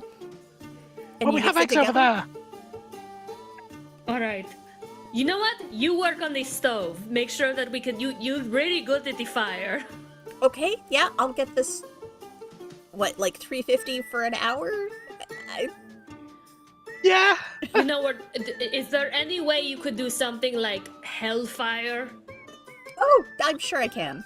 Like 8,000 for 35 seconds kind of vibe. Yes. Just make sure you don't make it to like incinerate level of the sun. Right. I want to bake the cake, not burn it. Yes. Okay. All right. Iro. Iro, you're very good. You've done a lot of research, I'm sure, on devils. So maybe like specific ingredients that pertain to devils, like sulfur. Are you rolling dice over there? 21. Is that thinking about the ingredients? Brains check. Do I know what they eat in hell?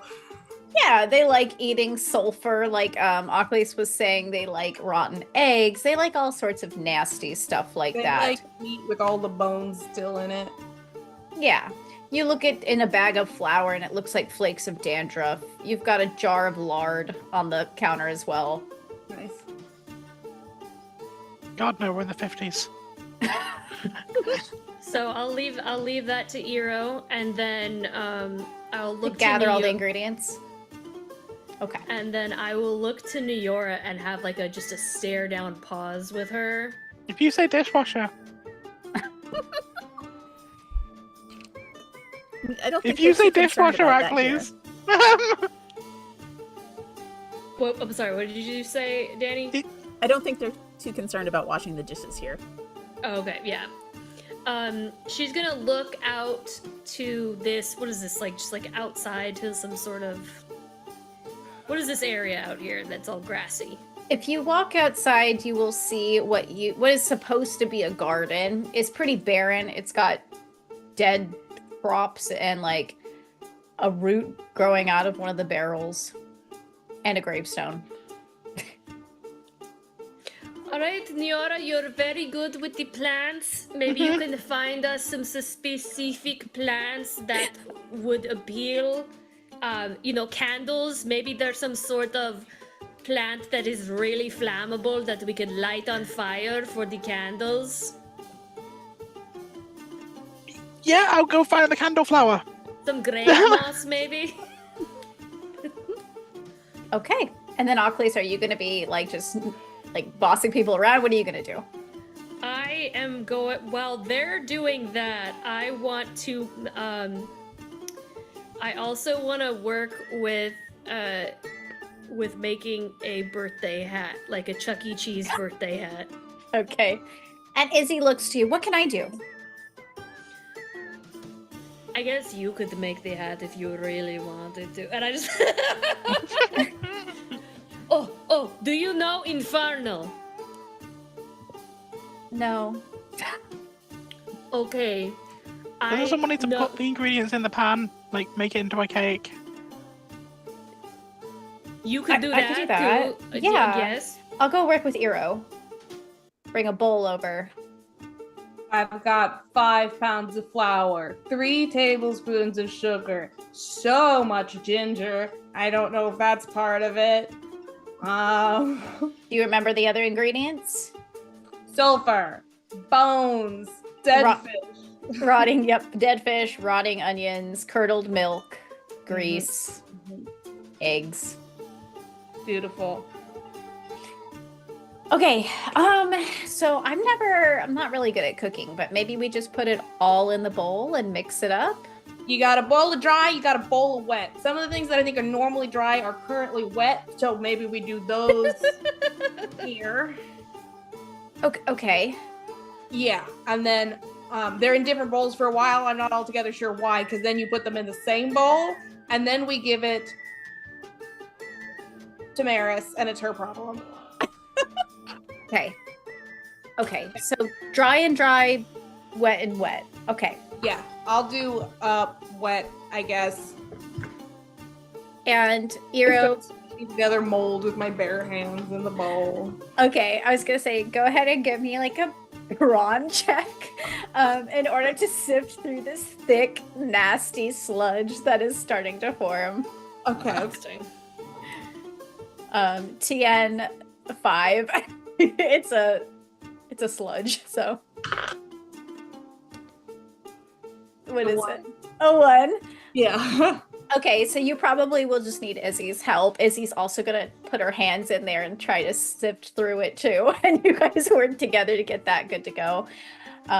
Maris, you're gonna get the stove ready. Mm-hmm. What do you do? Because we're in a dream, she doesn't have her fire salamanders, does she?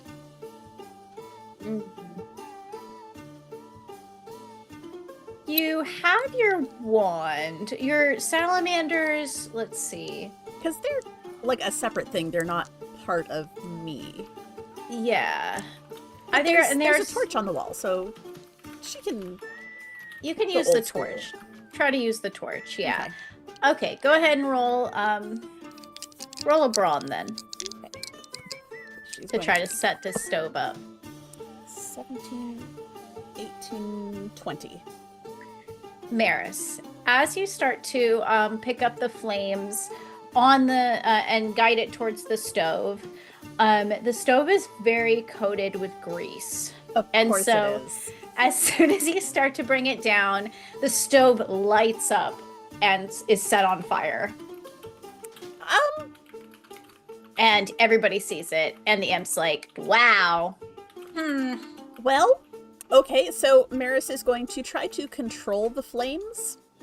She's not going to bother putting them out, because the grease will just burn off eventually. But she's going to, like,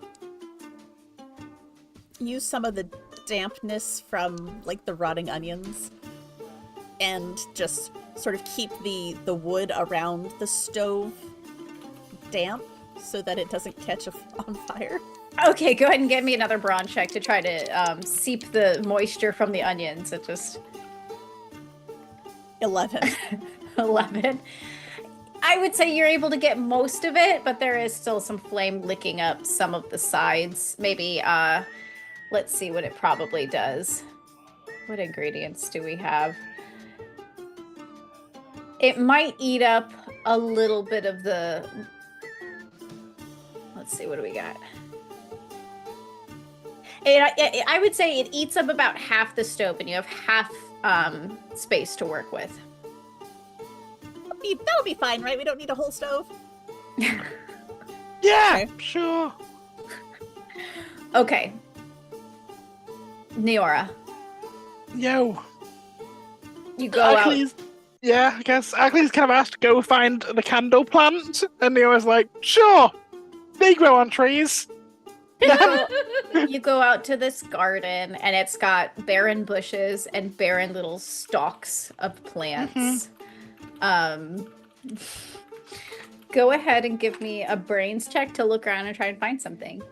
Yeah, I think Neora's goal is to look for flammable things and things they can use for cake decoration. Ooh. It's gonna be a 6. Okay.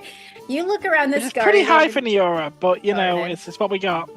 And you see, maybe you look at these bushes and the strands of these bushes, and they remind you maybe of candles. Like there's pieces of them you might be able to crack off and set on fire. That'll do. Okay. You grab them, you go inside. I think Neo's also gonna try and grow.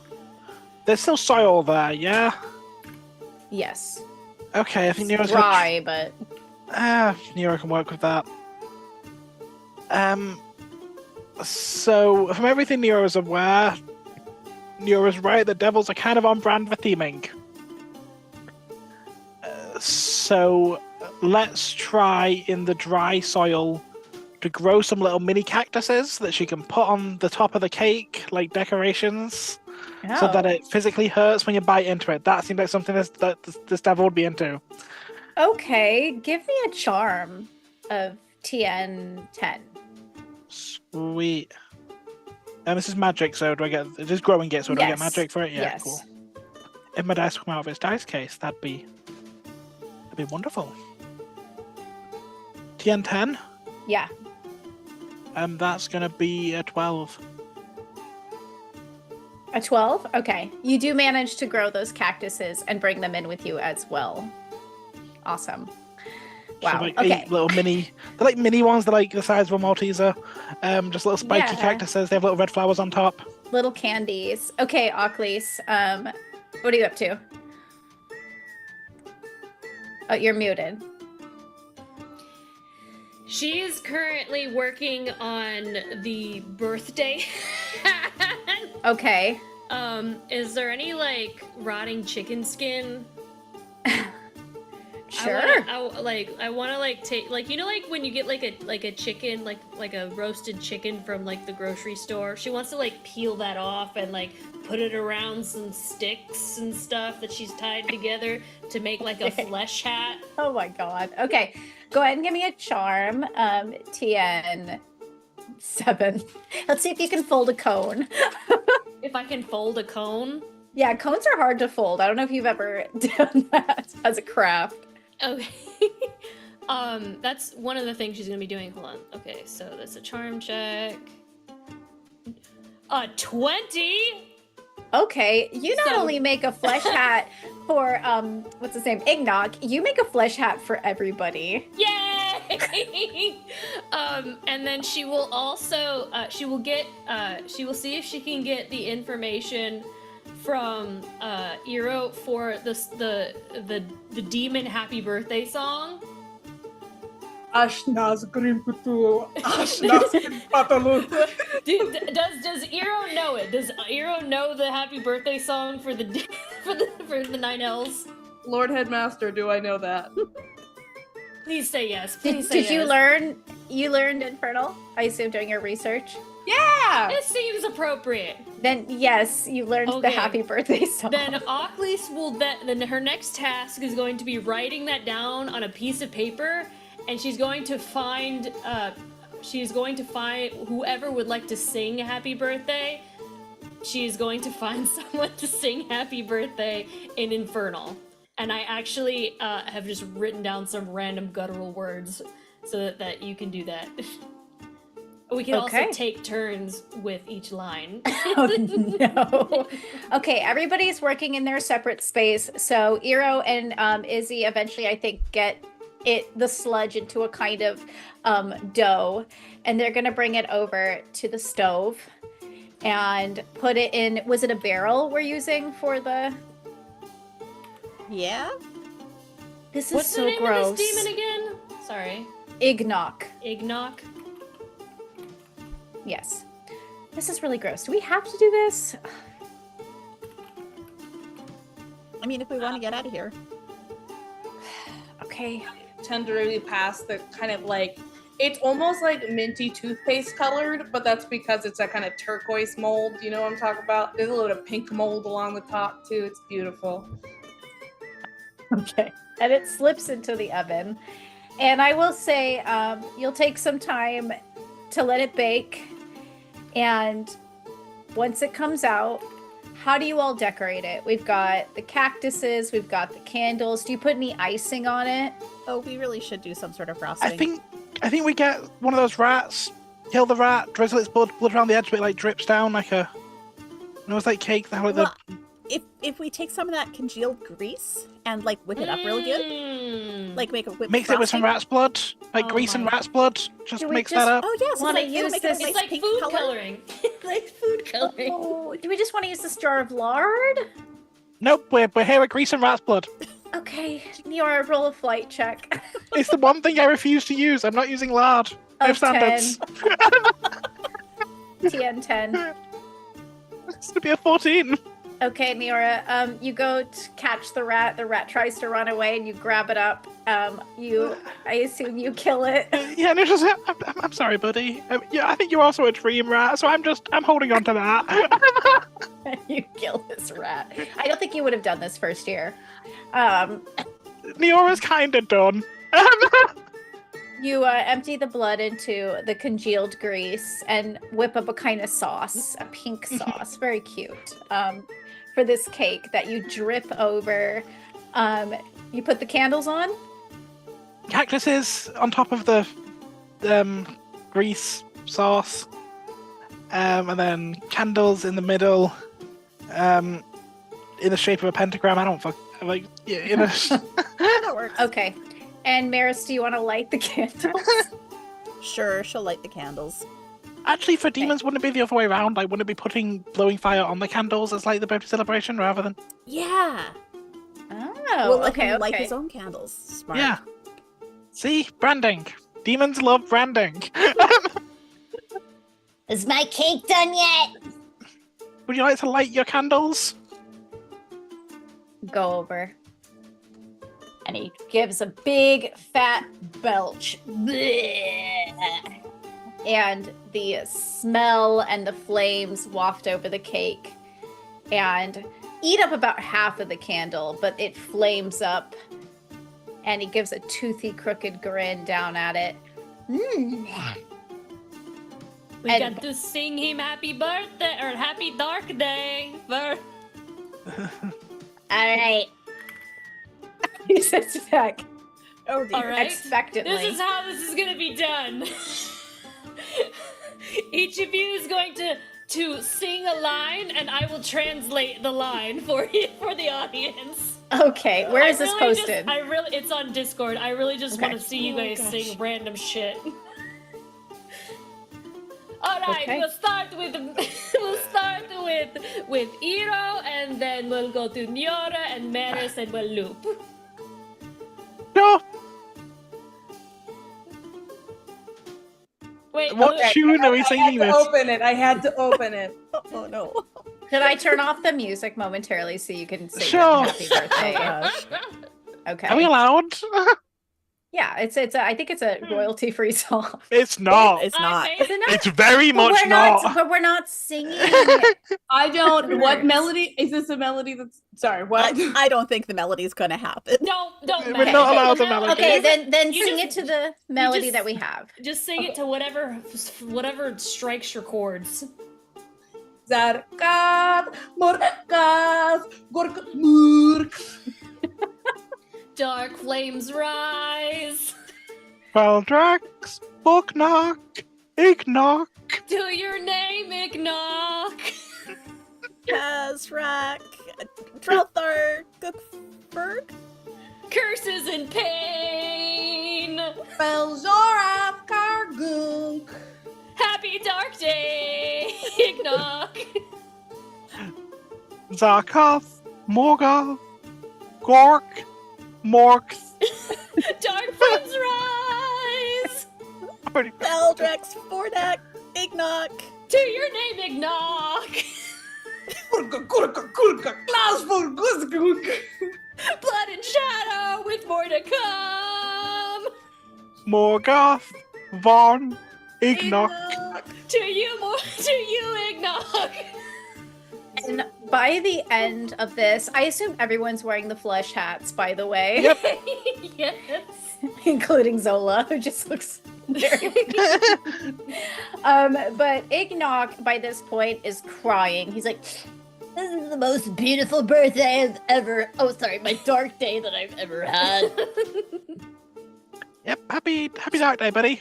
Oh, you don't want any of this cake, right? I'm Nope, eating it this is whole all for thing. you, buddy. All yours. Well, I might leave a piece for my friend. Who's your friend? Okay. He gobbles up all of it other than one piece. Was your friend the dream rat? Because No, I don't like rats. okay, cool. Anyway, and he snaps his fingers and the door behind you all opens. Thank you, everyone, for humoring me and singing my song. I won't tell Master Malphus that you were here. Sweet. Cheers, buddy. You have a good dark day. You said have a little seat at the bottom. Oh, I need a nap. And he falls over. Nero just All takes right. the flesh hat off. We never speak of this again. Nope. And then walks through the door.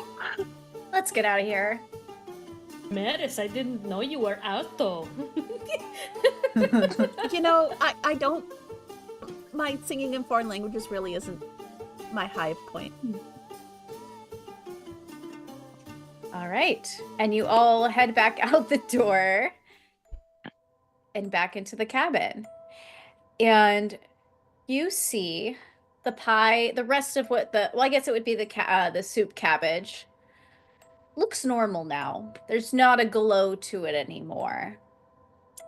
And you see that the first lock and portal has been broken. Okay. I feel like there's more to it than that, but progress.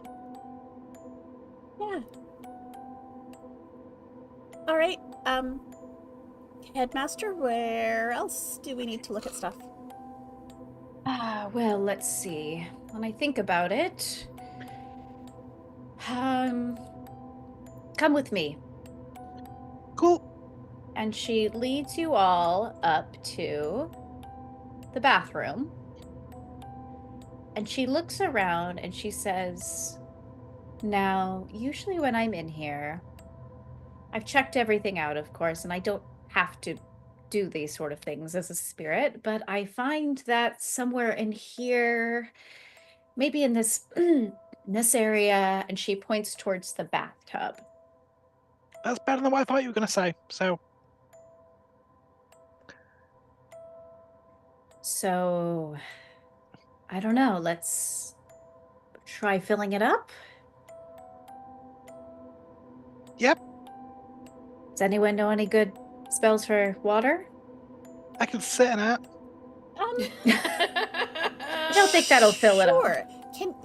Can you turn on the sink so there's just a drip? Ah, yes. She goes to turn it on. Okay.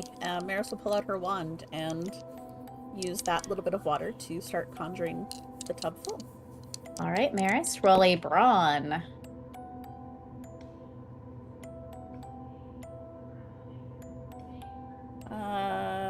That would be 7. Okay. You start to fill up the tub. It probably takes a little longer because there's only like a drip of the faucet. So there's only so much you can pull. But eventually you get about halfway up the tub. And if you look into the tub, you will see that instead of seeing the bottom of the tub, you see almost like a slide. It's quite black. Oh, that looks... honestly, kind of looks fun. Okay, folks, into the bird bath. You know the drill. All right, who wants to go first? I'll go first, Zola says, and she. It's just like a water park, right? Exactly. Sure. But like full of demons and death. We'll ignore that part. Yeah, and she jumps in. Like Blackpool. And then Yori goes in. After Zola, yeah. Eero's gonna go in after. Okay. And Izzy will jump in after Eero. And the rest of you follow, right? Yeah. Yep. Okay. Into death and dismay. And you all go down into the new space. What the hell's this? Oh no. All right, let's see. I am going to pull you up where you should be because I cropped it and it still brought you down there. So It's like, why is there club music? What is happening? Oons, oons, oons, oons, It's like oons, oons. flatulent club music. That's what I heard very briefly. Okay, let me pull you all up and I will explain what the heck is going on here. This You the all- after party. the Anch, the ink. I forget his name. God. You all drop down into a very small lit room, and you see in the middle of this space a imp sitting on the cracked, grimy tile, crusty and blobbish looking, right? It groans in a heap in the middle of this room. Did he eat the cake too?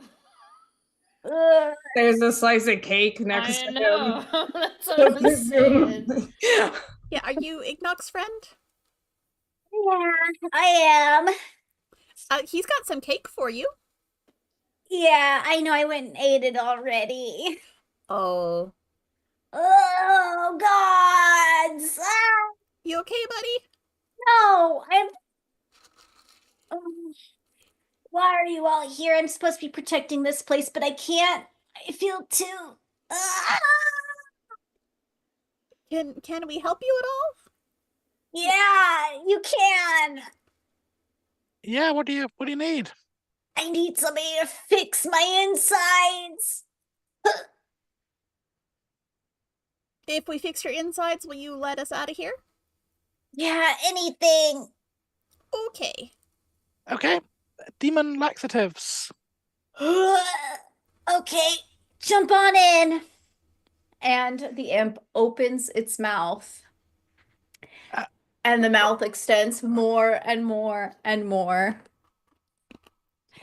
And Izzy's like, what is going on? Oh This no. is so weird. Oh no, this is like the worst episode ever of the Magic School Bus. I was hoping Yeah. like one of you guys just had like, I don't know.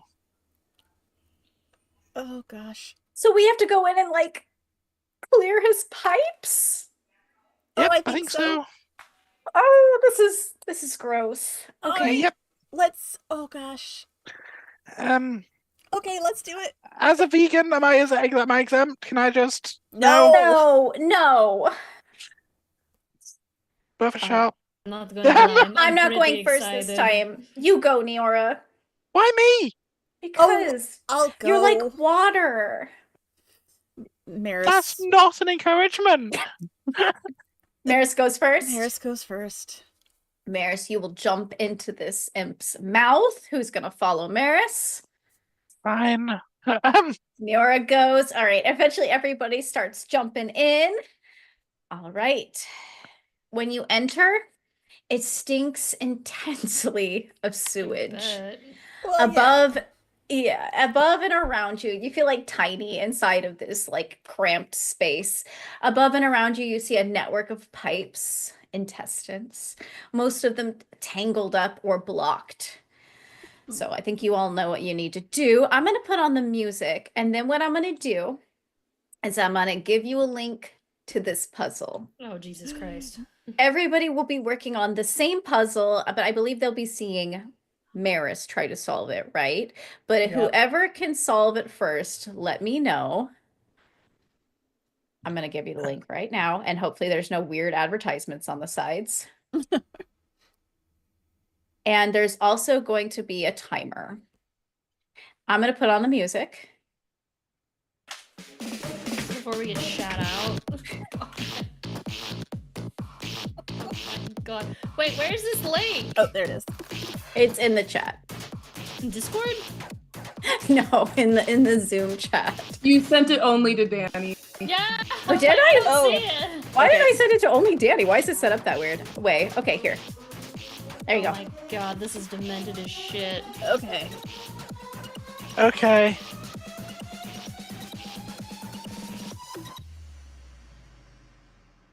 All right. Timer starting now. And where else are we trying to get it to? What you were trying to do is make a flow, so that the pipes connect. It's just the one? Should be. Are you done? Yes. Oh my god. Really? Yeah, you want a screenshot? Sure. It took me, oh, it recorded. It took me 20 seconds. Jeez. I Yeah, I got it. I got it next. You got it? Okay. All right. Neora and Maris are still working on it. I would say that it's likely you're all working on different parts of these intestines. Eero definitely gets done first. Ockley, Yeah, I'm You're done. very familiar with Yeah. anatomy. I'm done. The website wouldn't load for me for a hot second. I have to piss around with it, but yeah.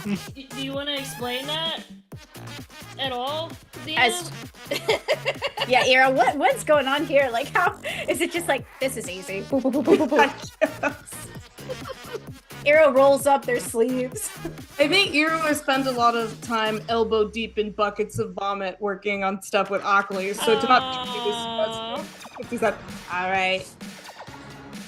She gets her cow gloves on. It makes sense that the grossest members of the team finish first. And Neora, you are third, correct? Yeah, Neo kind of spends a hot second going, why? What? Just it's up. Ockley's is having the time of her life. She's visibly happy to be a part of all the insane, weird, nasty shit that's been going on. There's a few mumbles of "fuck my life" from Neora. She's just like, why can't all of the things that we do be like this? For good reason, Achilles, for good reason. I love this. I did not anticipate you guys finishing it that quick. You didn't think That's we amazing. could do it? No, I just didn't think you were gonna be that quick about it. Maris, what is Maris like feeling when she's going through this? Oh, she is very creeped out by it, but honestly, it's very similar to some games that she's played on her phone, so it's just a matter of getting through it and trying to not get her hands too gross. It's just Okay. a dream. Don't worry about it. Right. Keep right. telling yourself that. It's She will. It'd be so much better if it was real. As the pipes are untangled and put in the right order, you feel the body around you start to quiver. Oh no! And- Oh no! Oh no! Oh no! The flow has been released. The flow, not And the you are flow. all released with it as it splashes against you and carries you out. You know, Where did you find this song? when the portal was in the bathtub, I was really, really hoping Right, that would be like water and we'd be clean. Not that we this got out of song. it. And you are all splashed out out of the door of this chamber and back into the cabin. The bathtub explodes with brown water, washing the walls around as you land on the floor in the bathroom. I will now take off this and put the cabin. Yeah. Ugly, she's just grinning, and all you can see are like white teeth and two eyes out of like the sludge. So Maris is grabbing her wand, and the sink is still going. She's going to get just like a shower going in the whole bathroom, and I Yep, rolled a please. 22 for that. You are welcome to do that. Yep, Neora's also going to join in on flush herself out. Okay. Okay, you Oh are God, it welcome to do lingers. that. Ira, where are you Oh in God. the map? Oh, there you are. Okay. Zola, Yes. how did you piss off a demon this much? Sometimes in my station you make very, very high enemies, and apparently Because Mothos has a very disgusting sense of humor. he's not just like pissed off a demon to torture you for all eternity. It's like the particular pettiness. Well, I will say it was our wonderful cake, but it looks like there's no more magic in this room, so Right. Wonderful. that's good. When we get out of here, you're gonna like give us extra credit or something for this, right? Do we just We can- graduate? We just get our degrees. We No can more definitely homework. talk about that. Yes. Yeah. Yes. Conway Wow, it has to like put a smells. plaque saying "Best Student Leora" on the front of the door that has to be in there for all eternity. Yeah, cool. We'll talk about the conditions when we get back. We're getting you out of hell. I think we It get a is- plaque, It is very much a kind of hell, isn't it? Imagine being Yes. stuck here for as long as I have. which is why I need a plaque. We'll give you a plaque too. We'll carve something with our own hands. It's fine. Well, there are 2 more rooms with magic, so shall we? Yep. Okay. Follow me then. And she will lead you all into the next room, which is the study you found her in. And she will walk around towards the shelves and towards the small boxes along the wall. And she will stop near the desk. She will say, "This is the next spot that I've sensed the most magic coming from." Okay. All right. she's motioning towards the bookshelves. Yes, and the desk in that area. Let's start Um, looking. All right. Everyone want to give me a brains check? Oh, I exploded. Ooh. I exploded again. What? Oh, I rolled a Okay. 1. 11. Okay. 19. 19? Okay. Sorry. Leora looks in the general direction, sees books, and then just looks at Eero. Looks back at the books. Looks at Eero. Looks Uglies, back at the books. what did you get? I rolled a natural 1 with a +1. Okay. So, Achilles, Neora, you're heading over towards the shirts and sifting through those.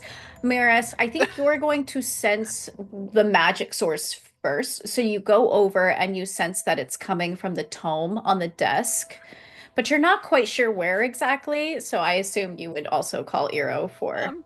Eero, magic book.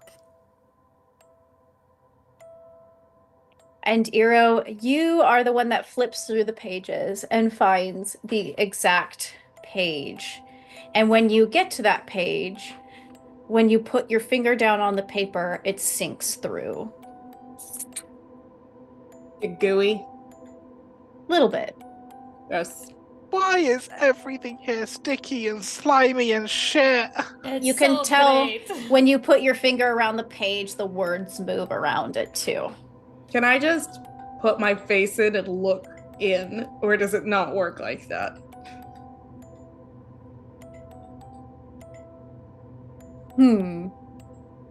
That's a dangerous thing to do with a portal, but you could. You He's want not to? gonna kill me. He's got things he needs me to do. That's true.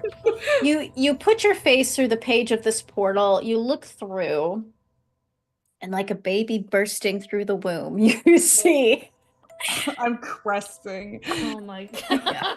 you see the next room. You're looking down at it, and there are many bookshelves clattered, and it looks like it might be a maze full of bookshelves. So, but I'm looking down at it right now. Yes. Can I see the walls and the end of the maze from above, or Yeah, you can. I will Okay. say you can see how the maze looks.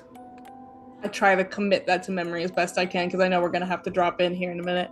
Okay.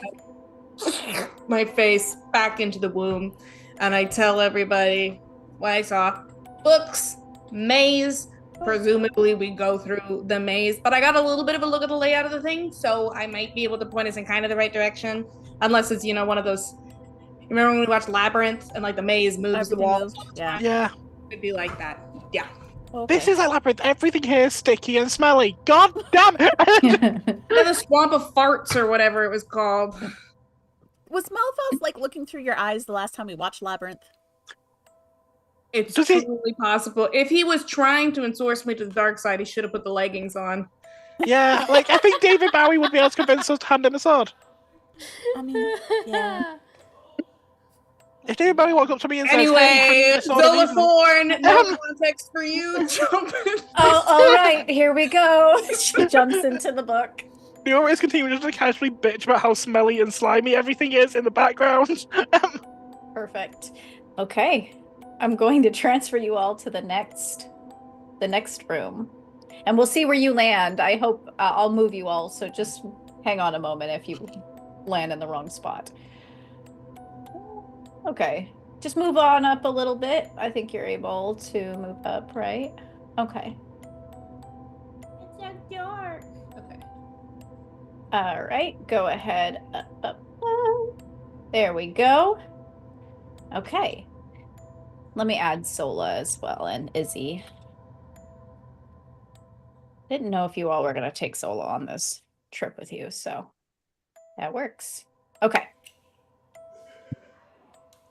All right. So you approach the first few set of bookshelves at the entrance of this maze.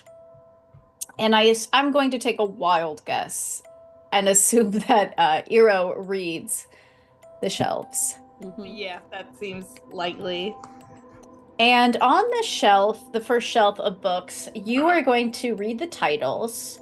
And I'm going to go ahead and not only read them, but I'm going to also post them in the Twitch chat as well, just so you can all refer to them.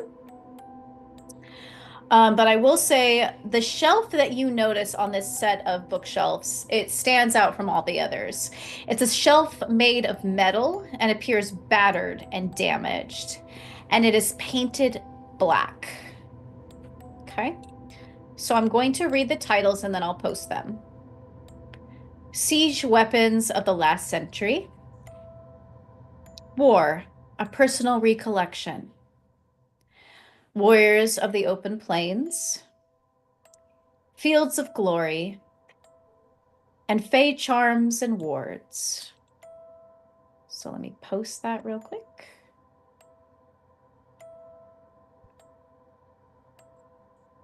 The format's a little weird, so I apologize for that in the chat, but It's on Discord or Zoom?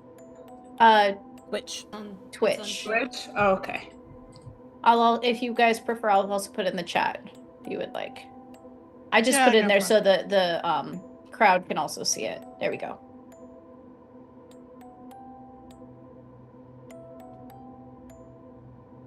So you're looking at this shelf of books.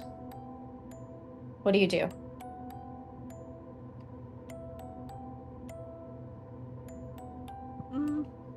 The last one looks not the same.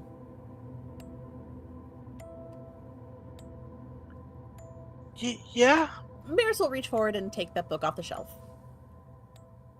Maris, you go to reach for it and take the book off the shelf, and the entire set of bookshelves starts to shake, and then they move in or outward and give you the path forward. So I'm going to go ahead and delete. Is this like a continuous spot the odd one out kind of vibe? Okay. All right, and you have the next set of bookshelves. So now you're all kind of aware, I think, of what's happening.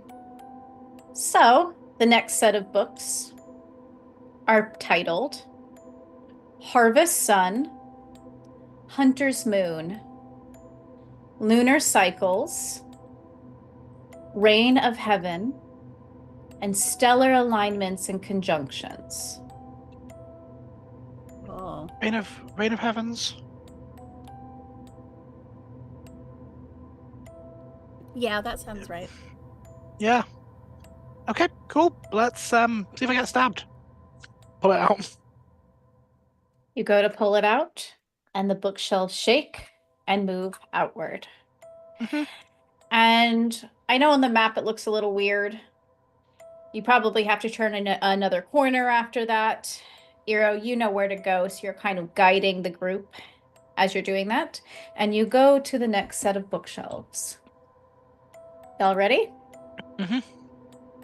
Okay.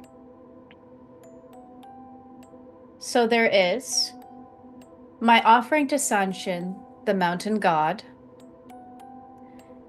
my time in the realm of Ron, following the river Styx, measuring one's worth to the west with thee, and living your best chromatic life. I'm going to post these in both places so you can read them over again too.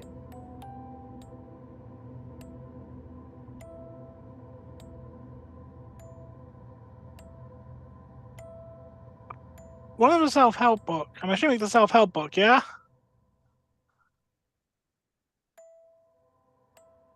I think so. Measuring one's worth could also be self-help, but it's less clear.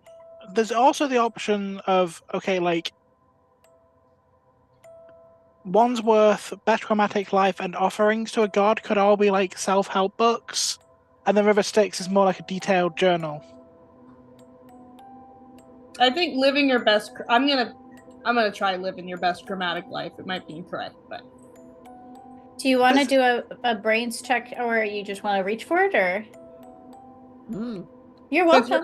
Since you're offering a brains check, I will be doing it, and I will be getting a 12. It's either that or the River Styx are the two that. Hero, as you scan through the shelf titles, you pick up a few details that from your research, actually, your extensive research. Ocklys might also pick up a few keywords too. I see Ocklys' face. Do you have any just input on this? I'm just my brain is churning. What are you thinking? Because I don't want to say anything without.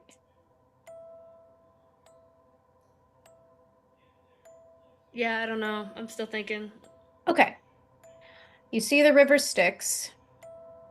You see the realm of Ron, which, from what you remember from your research, is a ruler of the realm of the dead at the bottom of the sea.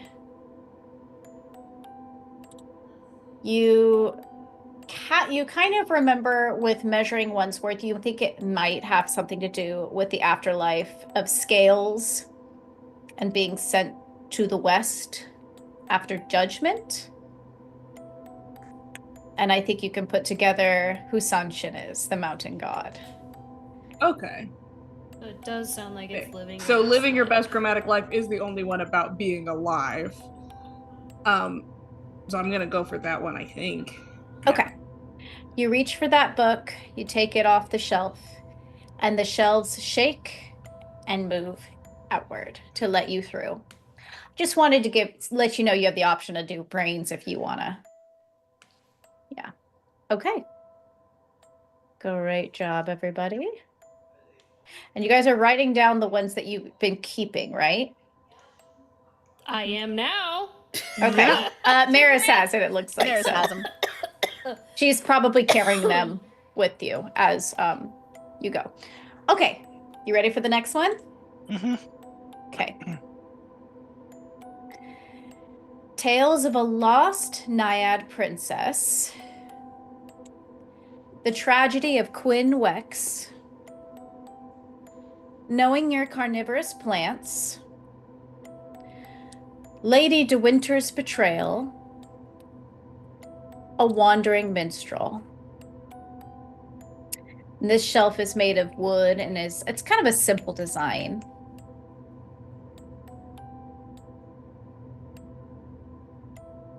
The theme seems to be tragedy and betrayal. Potentially.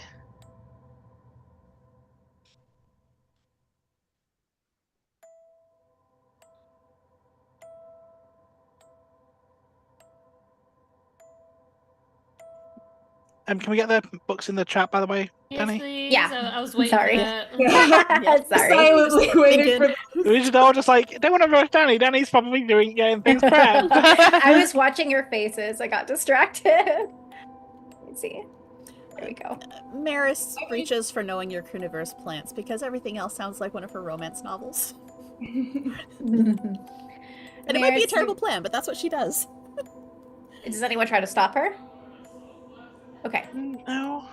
Maris reaches for knowing your carnivorous plants, takes it off the shelf, and there's a long pause Oh no. before the shelves shake and move Oh, outward. Jesus Christ, Danny.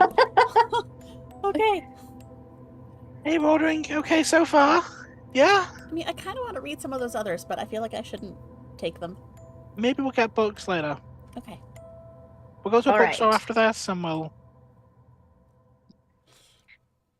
The next set of shelves have the titles: The Merchant's Guide to the Northern Fork, How to Hunt in Ancient Garrinks,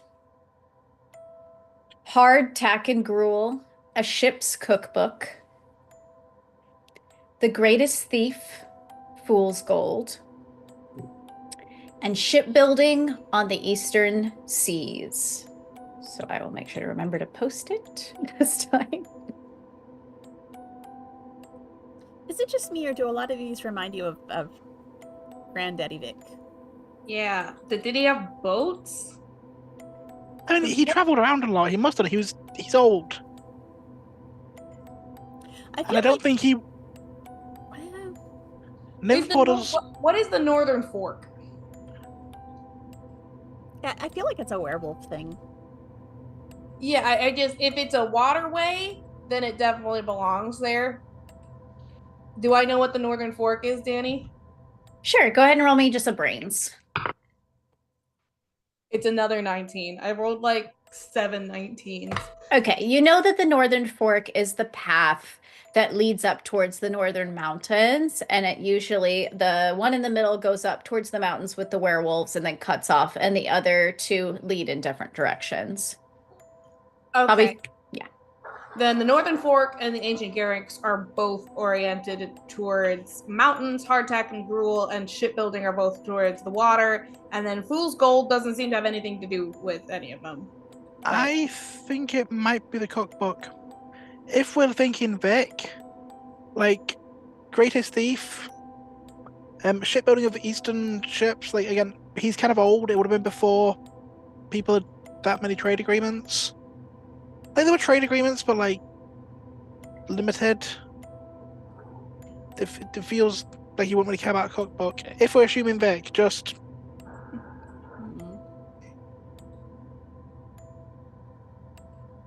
I'm happy to be the one to potentially be stabbed if you want me to be the one to pick it up.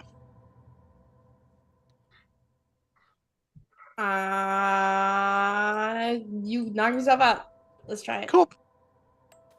Cookbook. Take that out. All right, Neora, you go to take out the cookbook. Mm-hmm. You said it like that. It's deep concerning. Go ahead and give me a flight check, TN 13. But Danny, I thought we were friends. That's a natural 20. Okay.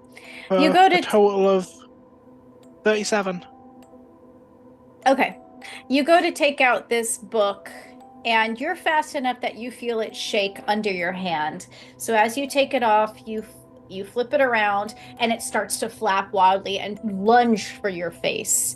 Thankfully, you're quick enough that you throw it. Probably, where do you throw it? Against the wall, or? Yeah, like ideally underneath, like like bookshelves have like the little bit at the bottom. Yeah. Like slide it underneath that so it's not able to really move because there's a surface above, so it can't. Okay, so it tries to bite you, and you slip it under, and you hear a above you all. What's up there? You look up and you see an imp hanging out on top of one of the bookshelves, watching all of you, looking down at you. Really, man? Oh, you've been doing a great job. I could have never gotten any of this.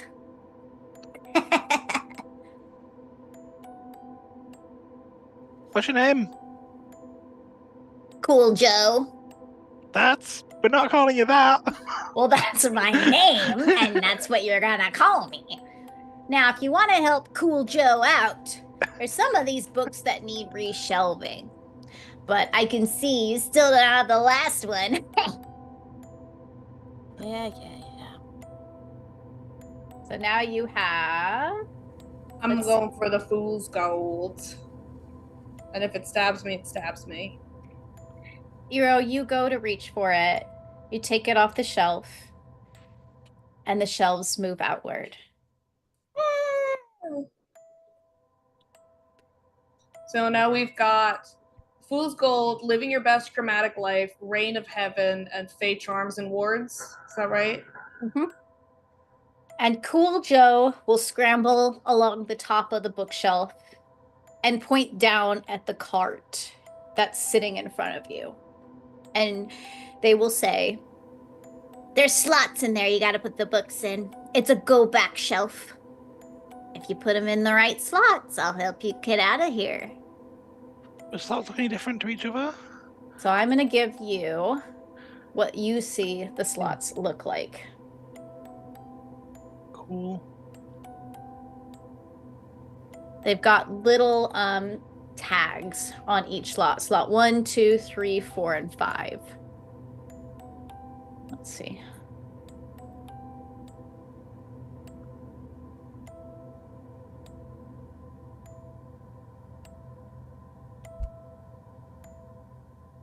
Okay. You see them. They look like a bunch of gobbledygook, probably, to all of you. Are these anagrams? Presumably they are anagrams. Let's just count the amount of letters. Which one has the shortest title? What's an anagram? Wouldn't you like to know? Slot 5 is Reign of Heaven. Eero's just like bending over and like the thought process.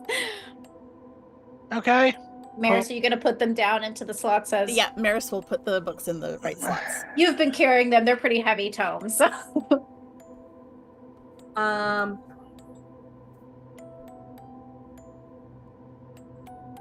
I think Atkinson Carnivorously Grown Up is going to be Living Your Best Chromatic Life.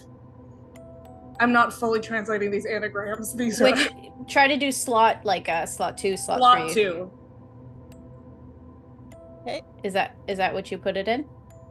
That's what I'm thinking. People can stop me because I'm not fully solving these. I'm just Slot 2. Okay, you can talk about it too. Just want everybody to be able to.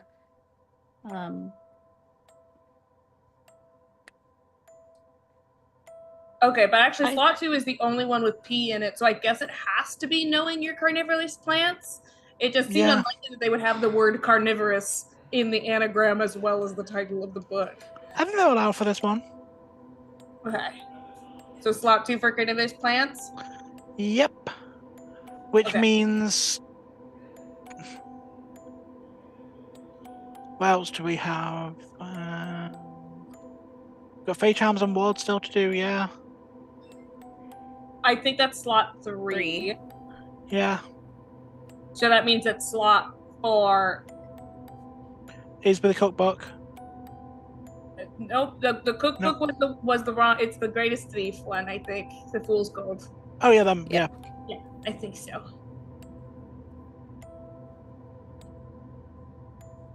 And then, yeah. And then slot 1 is. Living Your Best Chromatic Life. Okay. As you put each book into each slot, you hear a roar of an engine start to go. And you all kind of probably jump back a little bit. And the cart does a little whirly whirl and slams into all of you and carries you all out the door. And you hear the imp laughing behind you as you see a little magic. Cool Joe. See you later! As the door opens and you all go out. Great job, guys. These demons are all surprisingly helpful, I've got to admit. I mean, I'm not Want complaining us to about do it. this. I don't think anyone paid enough to like really enforce the don't escape rule. Yeah, I don't think they like their boss all that much. Do you like their boss? I don't. Well, no. That was my favorite one so far. There was no slime or gruel in that one. That one was great. Right, you're back in the cabin. The last one's in the kitchen, isn't it? Oh, the last one's gonna be so wet. And Zola sighs and That's says, what she well, said. there's only back, one please. room left. She leads you all to the kitchen. Everybody get in the oven. Go ahead and give me a brains, if everyone would like to search around. Neura's just accepted now. It's an unnatural 20. Yeah, that's a 3. Okay, Maris, you're gonna look around the pots. I think Neura just looks at Aero. Neora looks to Eero. Ockley, so you're gonna look to Eero too, or you're gonna search? I'm always there for Eero. Okay. I will give Eero all the bonuses he needs. Eero feels the tug and immediately goes towards the counter and climbs up and points at the clock. Oh. Can I boost Eero up to get the clock off the wall? Yes. Lift me like a toddler up to the security camera at Walmart. Yes, I do so. Okay. Can I take it off the wall, or does that seem... Yeah, you take it off the wall. Okay. Is it shaped like a crab, or is that just what it looks like on the map? It's shaped like a crab, yes. And you notice that there's a small hole on the back of this clock. Do we have to climb into the hole? X. Is there something else we can put in the hole? I don't want to go through. Is it like if we take the hole off like the battery bit and then there's like a bigger gap there we climb through? Maybe we have to set it to a specific time. Well, what time would we set it to? 6. When did you die? 6. Huh? Oh, yeah. So, 3 Zola, what o'clock. time did you? Zola, what time did you die? Well, Well, she I didn't actually suppose- die, did she? You know what I mean? Oh, yeah. when did I get taken? Yeah. I think that would be the witching hour. Does anyone know what the witching That's hour what I here said. is? I said 3 o'clock. Okay. So try doing the turning thing on the back. I do that. So you twist it to 3 o'clock. And you start to hear the hands on the front of the clock and start to twist and turn fast. And you see a little glow coming from the hole. Once again, Neura looks at everyone. Demons, love, branding. We're getting that on a shirt as soon as we get out of here. Yeah. All right. Well, as tradition holds, let me go first then. And Zola will put her face close to the hole, and you see her get sucked in to this portal from the back of the clock. Well, I think she can handle this one by herself. Let's wait Yep, I out. think we're good. As he looks to all of you. What? No, okay, I go in the clock. I go. Okay. Yeah, Maris goes right after Eero, not gonna leave you alone very long. Okay, fine. All right. And you all get sucked into the clock. Go travel, everybody. Oh my god, it really is a clock. Oh no. All right. You all land on what looks to be a pretty slippery glass surface. You look down and you see the numbers and the big hands.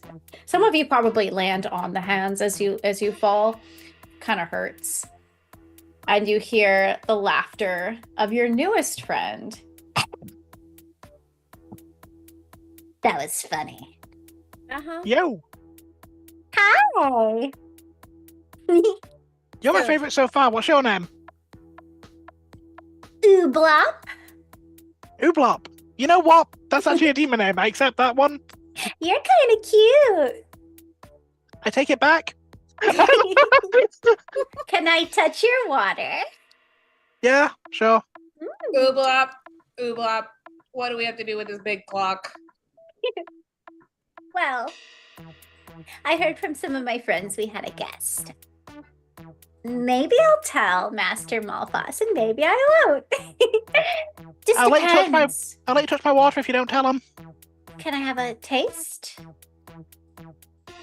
Honestly, it's been that kind of day, sure. They'll go over and. Oh, you taste good. Well, I've been told that before. if you play a little game No, with just me, maybe I'll let you go. I've been so bored in here. I Are didn't you fancy- trapped here? Yeah, well, we're all guardians in this place, and we have to guard the space. That's what we've been tasked to do. That's miserable. I'm sorry. Boring. Yeah, we never get visited. It's just so dull. And I want to go home. You know what? I get that. So do we. So maybe we could play a game, and you would either get trapped here forever with me, and then we could play games all the time, or if you win, well, I have a counteroffer that I think you might approve. okay, what is it? If we get out, there's nothing left to guard. He'd have no reason to keep you here. You can go home. Exactly, so you better win, I guess, huh? Sure. What's the game? Okay. Okay, the game is there's a few riddles that I'm going to tell you, and you have to figure out the answer. Simple enough, right? Yep. Maybe. All right, let's go. And she runs over to the hands and she thrusts them and they start to spin. So for this one, I'm going to need an initiative, probably, just so that way, because it's a little more involved. So go ahead and roll a flight for everybody. Flight check. 11. This is not going to be good for me. Hi. That is because I rolled a 3. Ha! Rolled a 2. What is it, Neora? 42. 242. I've rolled a 20 Jesus twice. Christ. Yeah. So Neora, Eero, Ocklys. You said Maris, you got a 2, right? Yep. And then Maris. Okay. Okay. And you're going to see, as you're all prepping and ready to go, you see Ublop spin these hands and they start to go. And you also see Ublop reach back and start plucking huge fat hairs off their tail. And as they do so, throw it up in the air and it starts to form into a hairy creature and it lands on the clock face. So let me go ahead and bring those hairy creatures into the light. And here I thought we were friends. All right. This little hairy creature lands here. This little hairy creature lands here. And this little hairy creature lands here. And you hear Ublop go, "All right, gremlins, do what you do." And, okay, I'm going to start with giving you the riddle. And then I'm going to start with Neora. So you hear Ublop do the first one. Okay. When Tim was 8, his clock was half his age. Now Tim is 14. How old is his clock? Okay. And okay, Neora, go ahead and roll me a flight check because you have to jump and try to dodge the hand that's flying towards you right now. Okay. Can you put these in chat? Yep, I'm doing it right now. I'm very visual and okay, thank you. Yeah. Okay. Do we have to wait for our turn if we have an answer? Yes. Okay. Actually, you can go ahead and shout it out. I think that's fair. Okay. 10. Okay, shout it out in character though. Make sure you do that. 10! Okay. Neora, Yeah. What would you like to do? So you have to do a flight check real quick. I want So a what'd you 14. get? Okay, so 14, you managed to jump over the hand. Now what do you want to do? So basically this is how it's going to go, guys. You do a flight to dodge the hand, and then you get to do an action. You hear Eero shout out, 10! And these hands are spinning. Does it look like we could feasibly catch the hand on a certain number? There are 2 hands, so you would be able to catch one of the hands, but it would be, what do you think? What kind of check do you think it would be? Yeah, not doing that. Okay, the chromozoology. Is there a way to attract gremlins to keep them busy? Do a gremlin mating call. I know the answer is fucking water. Go ahead and give me a charm. TN, Yep. TN 11. Mm-hmm. Can I magic this as Nero kind of spritzes a little bit of water into the air to try and attract them? Well, what is your charm? A D10. Did you roll yet? Is that what you're trying to do? Is spritz some water? Yeah, you could do that. So I guess that's magic? Mhm. Yeah, cool. Yeah. Okay. That's what you're trying to do. Yep. I'm going to spend an averted token to make that. You said the TN 11.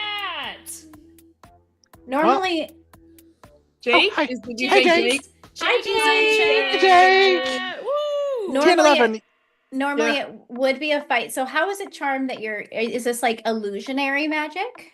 Oh no, Neora's trying to get all of the gremlins to basically chase her and leave her friends the fuck alone, because Neora's fast and nimble and good at sprinting. Okay. Cool. You distract. What did you get? What did you roll? An 11.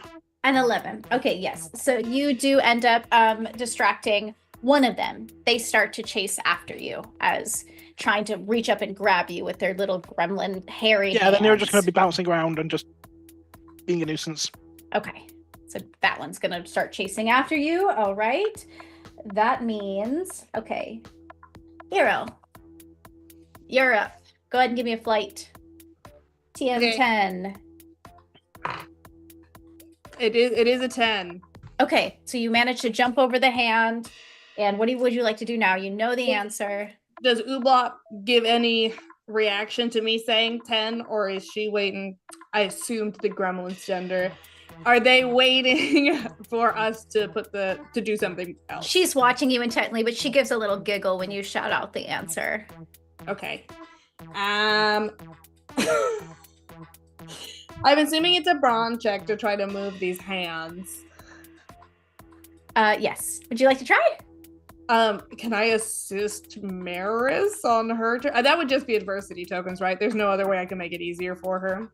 Yeah, what you could do, let's see. Otherwise, I'm gonna put my body in the way that it'll catch, like the hands will catch on my body. Okay, yeah. I want it to be. Let's do that. I want you to roll anyway, and we'll see if we can like add it. Let's see. That would be, you want to try to catch it? Put my body in the way so that the minute or whatever hand gets stuck where I need it to be. What's your higher dice, brawn or fight? Let me check. For some reason it's not open anymore. I think it's fight. Yes, they're very close, but fight is my better one. Go ahead and try it, fight. Let's just to give you a better chance at it. TN 7. Great. Not gonna happen, but let's see. See? Yeah, that's a 1. Okay. So, Eero, you do try to kind of grab onto the hand, but as you do so, it might help. You are now sailing with one of the hands. Right, it just picks me up and throws me around. Got it. Right. So that might help somebody. I mean, it's a bigger target now. Cool. Eris, catch me! Ockley's. Go ahead and roll me a flight. TN 10. You're muted. I said, but why when I have a D6? That is a It's not gonna. Is it 4? Okay, Ocklys, as you go to jump and try to dodge this hand, it knocks you off your feet, basically, and you slam and you hit your head down on the clock, but you still have an action, so what would you like to do? You're just kind of feeling a little bit. You probably have a little bit of a bruise on your forehead. So we need to stop the clock from going? You need to set the clock to 10 o'clock. Okay. Because the answer to the riddle is 10, unless I'm very wrong. You're right. No, I think you're right. Okay. Then I don't know if it's a riddle. I think it's just math. I think Danny is just making us do math.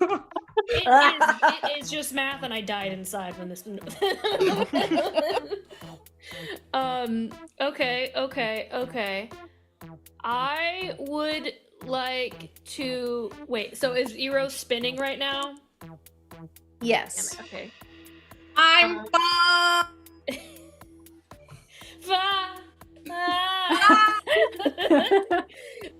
Okay. I think what I want is there anything I would like to try to grab one of these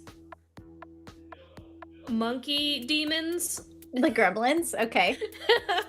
And what I would like to do is I would like to grab it and attempt to try to shove it or wedge it, like prepare it to be wedged underneath one of the arms so that like Would you like to turn it into something or just by itself? Sure. You know what? Yes, a doorstop. Okay. Which hand are you trying to reach for? The little one or the big one? The one that Eero is currently flying on. It's probably the small one. Okay. What's up, Deanna? Go ahead and give me a charm of 8. All right, charm of 8. That is a 9. Oh, well, with a D4? Yeah. That is an 11. All right, you grab onto one of these gremlins and you turn it into a doorstop and shove it. I assume you're waiting right at the spot you're trying to situate. Grab it, run it, and just like, all right. And you, as the doorstop stops that hand, and Eero probably flies off the hand. I just go flying in the opposite direction. Maris, your turn. All right. Go ahead and give me a 10 brawn. Or no, sorry, flight. Flight first. Yes. That's a 12. 22. Maris, oh my gosh, you're like ready. You're like, let's go. You've done trainings like this so much on the field where you're trying to dodge. Usually you're on a broom, but Lord Walker probably also makes you run on foot as well. So you jump over this hand, and would you like to try to stop it at the 10 o'clock mark? Yes. So Ocklys wedged the hour hand at the 10. Yes. So Maris is going to try and catch the minute hand at the 12. Okay. All right. So that's brawn. Yeah. Go and try and hit a brawn of 10 as well. Is she going to... It's up to you if you want to do magic. No, she'll just try to grab it. Okay. That is 11, 13. 13. Maris, that hand slams into you, but you are ready for it, and you stop it right at the spot it's supposed to be, and you all hear a... Oh, no. Not that. Hey, ooh, Bob, what the fuck? You hear the at first, and she goes, just kidding, and she presses the correct sound. Are you ready for the next one? There's another one. How many are there? Here we go. That's not an answer to my question, Block. You better write this down in your little brainies. Okay. All right, I mark the middle of the year with sunshine bright and sky so clear. My longest day brings light and cheer. What day am I? It's very near. Put that in the goddamn I chat. will. It's very 21st near. 21st of July is the longest day of the year. July or June? June, 21st of June. 21st of June is the longest day in the year. So 6/21? Yeah. Okay. Is that the midsummer solstice? I think you're right, but I'm gonna. Eero's like, Okay, the longest day of the year in England is June 21st. I know that for a fact. It's my cousin's birthday. And the fact that his birthday is on the longest day of the year is something that has been brought up enough. It's the 20th, 21st, or 22nd. So I'll go with 21. Sounds good to me. all right. Neora, go ahead and roll a flight. Yep. TN 12. It's going to be a third. Nope. Yeah, +1 or +2, I can't remember. +1's a 12. All right, you jump over the hands as one of the little ones probably spins it again and is laughing. But you got one gremlin on you already. What do you do? Mhm. Now you kind of know the way things are going. What would you like to do? I don't know if Neora's really strong enough to be able to. Can Neora, because so we're on like a glass clock, yeah? Yeah. Cool. Neora's going to attempt a thing that they've been taking classes for. I'm going to try and summon a spirit out of the sand that made the glass. What? Yeah, Neora's been trained in summoning nature spirits from things around her. It's one of Neora's main classes. Okay, let's do So it. Neora's going to ask the glass very nicely to kind of rise up and just stop the clock by just standing there and not allowing things to move.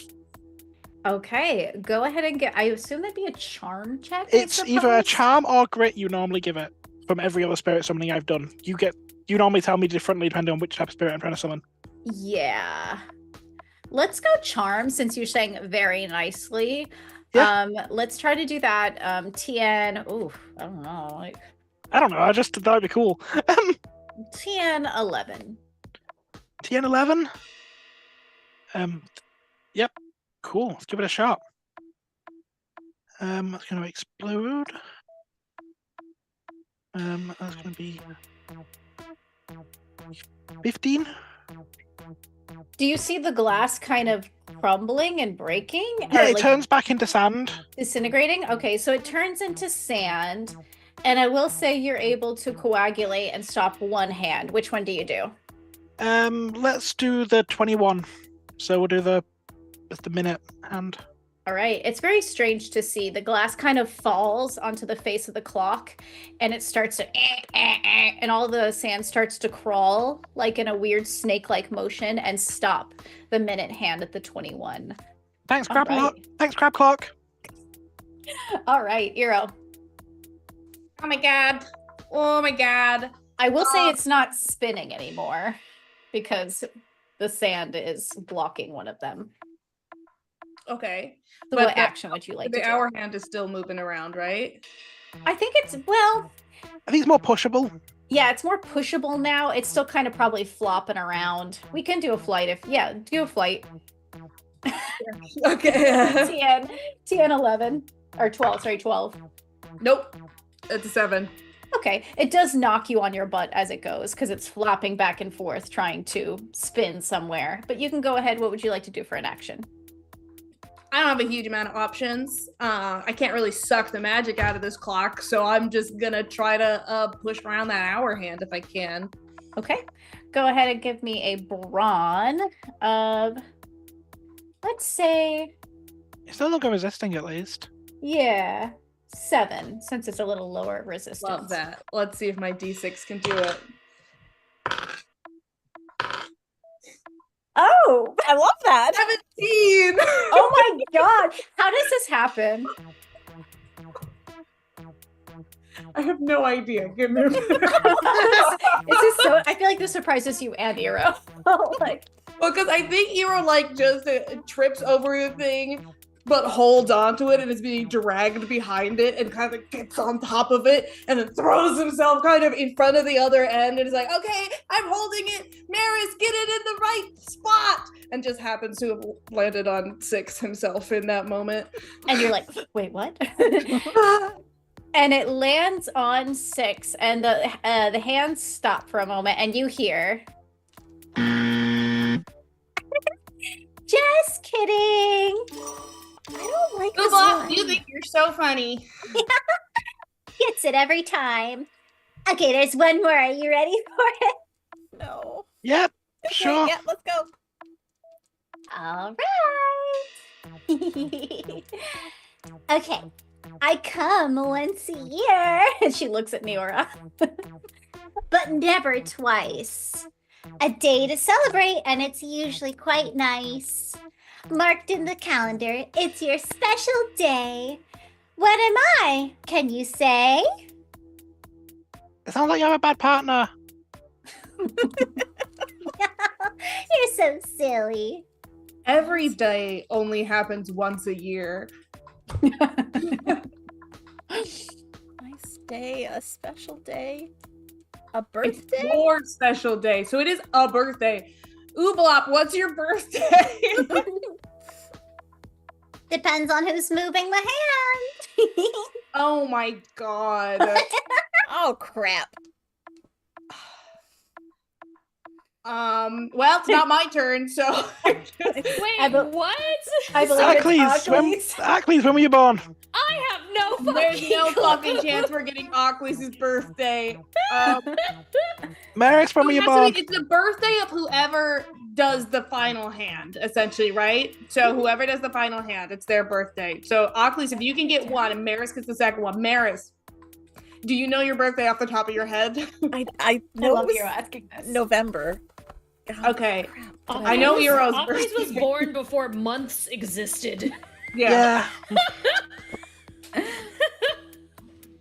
Wow, I- nobody knows their birthday, huh? My birthday November is September 6th. 19th, and it's the worst day of the year. What'd you say, Maris? November 6th, I think. November 6th. Okay. Okay, so All right, Ockley's, what do you do? I'll go for the 11 then, the small hand. No, I don't want to do this. I don't want to do the same thing. That'd be lame. I will. Oh, it really depends. How British is this imp? Does the month or the day come first? Oh my god, that's true. God. Well, we are in Wales. So So 6/11. 6:11 is that? 6:11, yeah. Okay, great. Okay. So So the then I'll- hour is 6 and the minute hand is 11. Okay, well then I will do the 6. Almost No, got you. Yes. Yep. Everybody's so confused. I will take one of the. I don't know. I'm in a dream world. Jesus, I don't have my inventory. Danny's I- great goal is to make sure that you never have your inventory. It's true. Because I'm being like in magical portals and dream world. That's my bread and butter. I will. Oh my god, Has it started moving again? Is that thing still in place? I will Yeah. say that probably it does bust through the sand and it starts to move again. So, Ockley's, give me a flight check Yeah, Jesus. of Okay. 12. We won't throw up the TN yet. It's still the same round.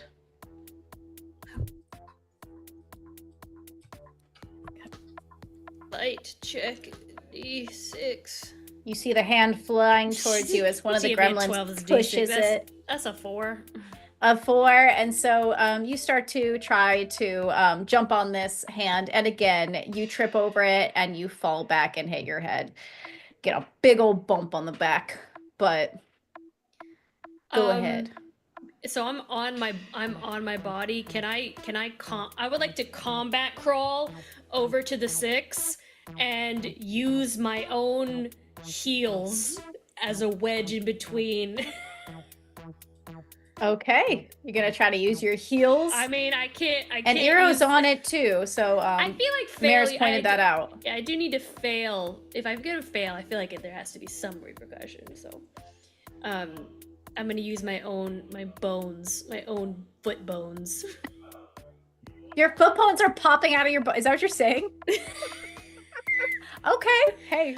Like I'm gonna magically make my foot like wedge because it like your foot looks like a wedge. Let's do it. I'm gonna Okay, use charm. my foot. Really Deanna, graphic. why are you making this face? That's so gross. Yublop is clapping. She's quite delighted.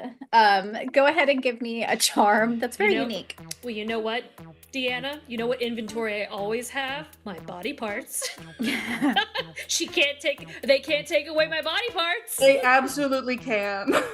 Danny absolutely can do that and will. Charm check 10. All right, that is horribly horrible. I can't even use my adversity tokens on that. That is a 5. How many adversity tokens do you have? 3. Okay, so I have 3 as well. I have 1. Our forces combined, we could keep this thing in place. It makes sense if Eero wants to help because Eero's right on top of the hand. Okay. So how many do you need? And 3. So 2, I have 8. So, and what was the TN? 10. Okay, I'll give I you need 2. I'll give you 2. Okay. And Maris, you're next. Okay. Well, What do you want to do? she's gonna grab for that minute hand and yank it over to 11. Okay, go ahead and give me a flight TN 12. That's a 12, so I explode. So plus another 9. Oops, that's 21. This is an obstacle course for you. You run a lap around before Yeah, you try to go she for knows this. what she's doing. So go ahead and try to grab for that and drag it over with a brawn check of 10. Well, I'm going to use an adversity token because that was 9. So yeah. Okay. You grab onto this hand. It's a little more powerful than you expect, but you manage to drag it on over to the spot you want. What was the number again? 11. All right. And you hear... You suck Yes. so much. Kidding! Great job, everybody! You won the game, which does mean you don't get to stay with me forever. But you But do get to go hopefully- home. It also means I get to go home.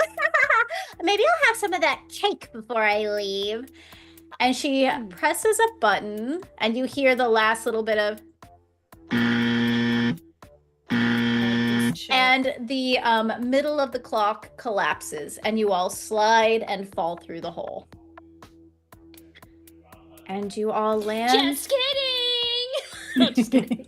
You're back! No. You're never gonna leave. And you all land back in the cabin.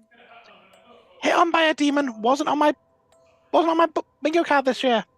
No, not even a little. Nope.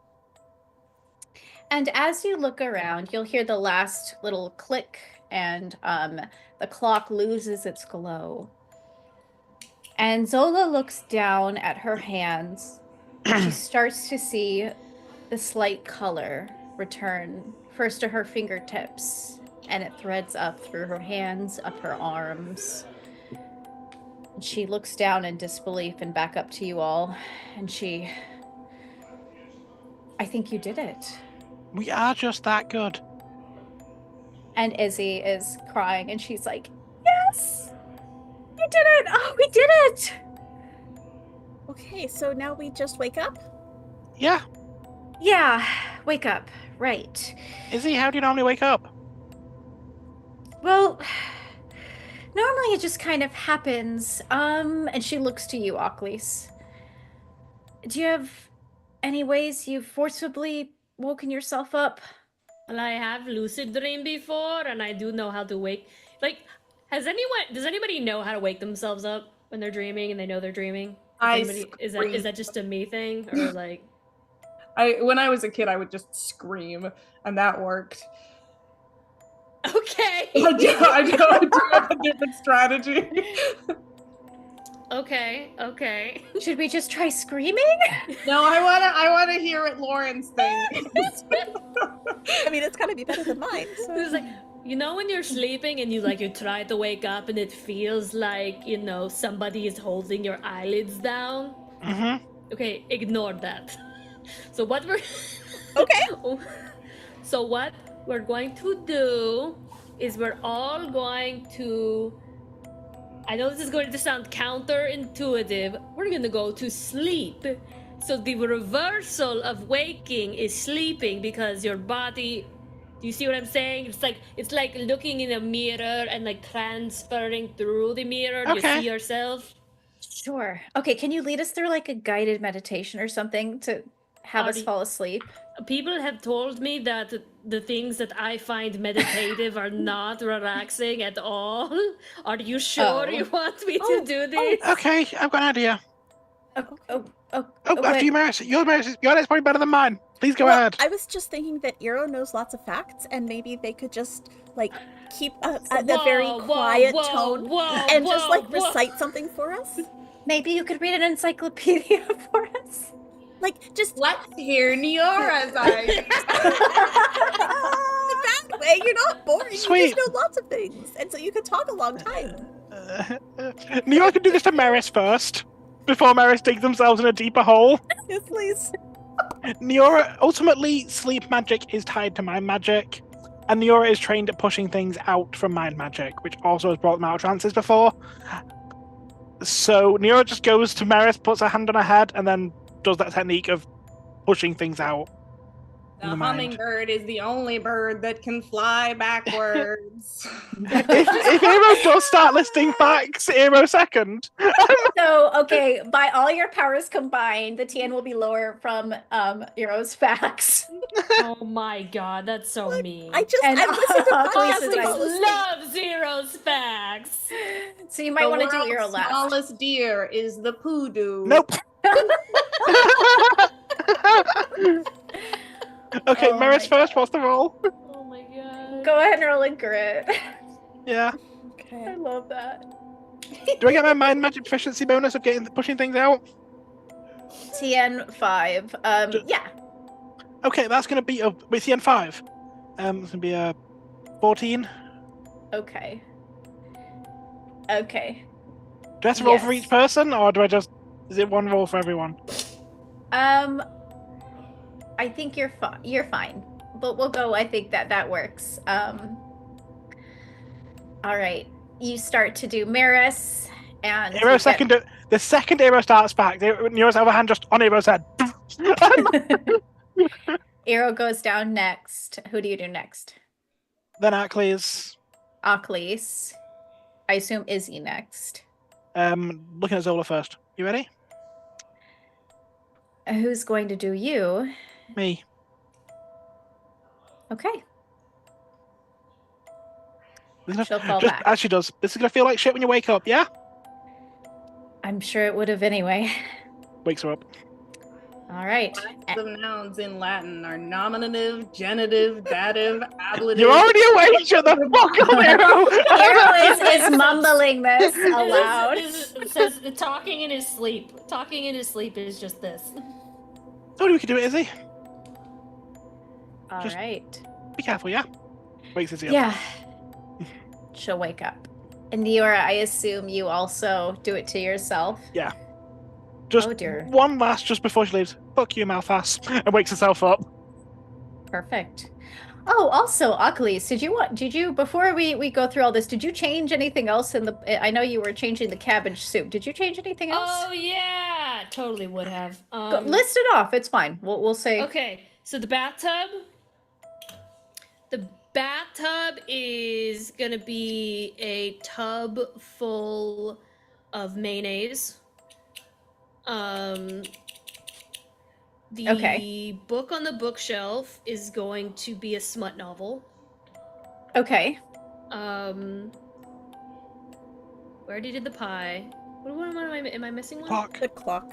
The clock. Just The make it a real clock? crab. Ooh, no. It's gonna look like a doomsday clock, and it's gonna be like 1 second to midnight. Okay. Perfect. So you're changing these throughout as you go through the puzzles. That I was just the, wanted that was the power puncher right there. is the midnight. It's the seconds to midnight. Really freak him out. Perfect. And I'm See, sure you mine actually makes sense. and I'm sure you all got a glimpse of how much One More Multiverse hates me. Yeah. They took out my whole floor. Where is everybody else? In the wall. In the wall. I'm in your walls. That's okay. You all wake up in the side room where Zola is lying in bed. And everybody's groggy, and probably everybody has a bit of a headache from the dream travel that you all just did. And you see Izzy blink rapidly as she looks up, and you can see a bit of hope in her eyes too, almost like she's thinking, I hope that really wasn't just a dream. But you hear her gasp as Zola, her eyelids flick, and finally they slide open. And she takes in a breath, and she starts to cough. Okay. Yep. Izzy, can you stand back 2 seconds? Yeah. Cool.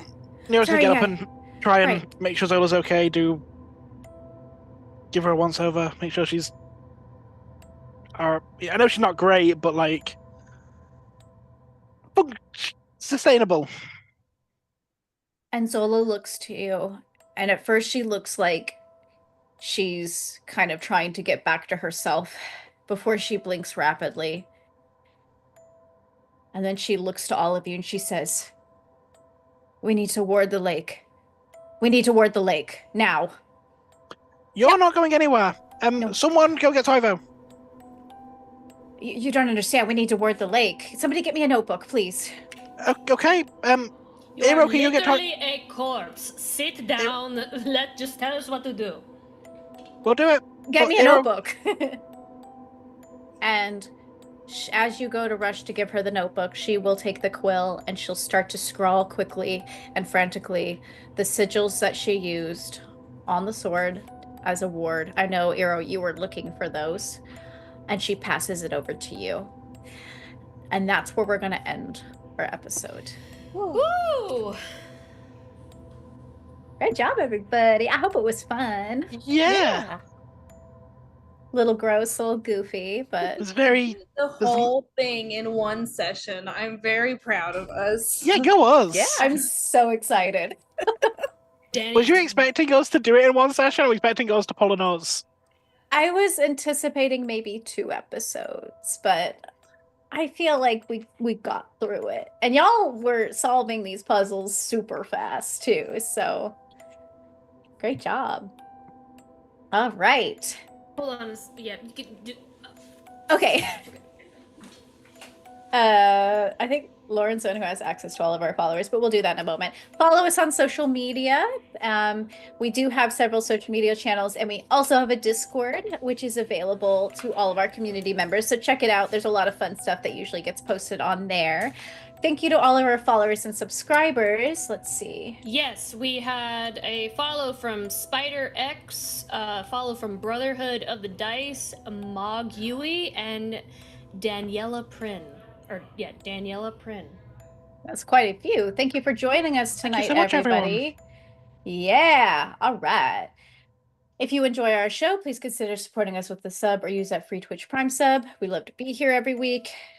We don't have many episodes left, everybody. We're getting there. We're getting there. Catch up on all of our shows on YouTube. I have a Kids on Brooms running playlist that I update. I just updated that today, so it should be up to date other than this particular episode. But you can find this specific episode under the live tab under our YouTube. If you want to catch up on the show, watch back on things, or just if you miss our faces and want to watch it again. And what's going on with Majestic Goose? This week, assuming technology cooperates, we are going to be doing our final, nope, not our final, one of our interludes that is wrapping up the loose ends of our first campaign. We've got just a few of those left, and that will be on Wednesday at 8 p.m. Eastern. Awesome. Please go check them out. Majestic Goose is amazing. They produce very great content, and it's always funny and just fun in general. So go check them out, please. And I just want to make sure before I say this, yes, please join us next week, and we will be back same place, same time, and stick around for a raid. Bye. Bye.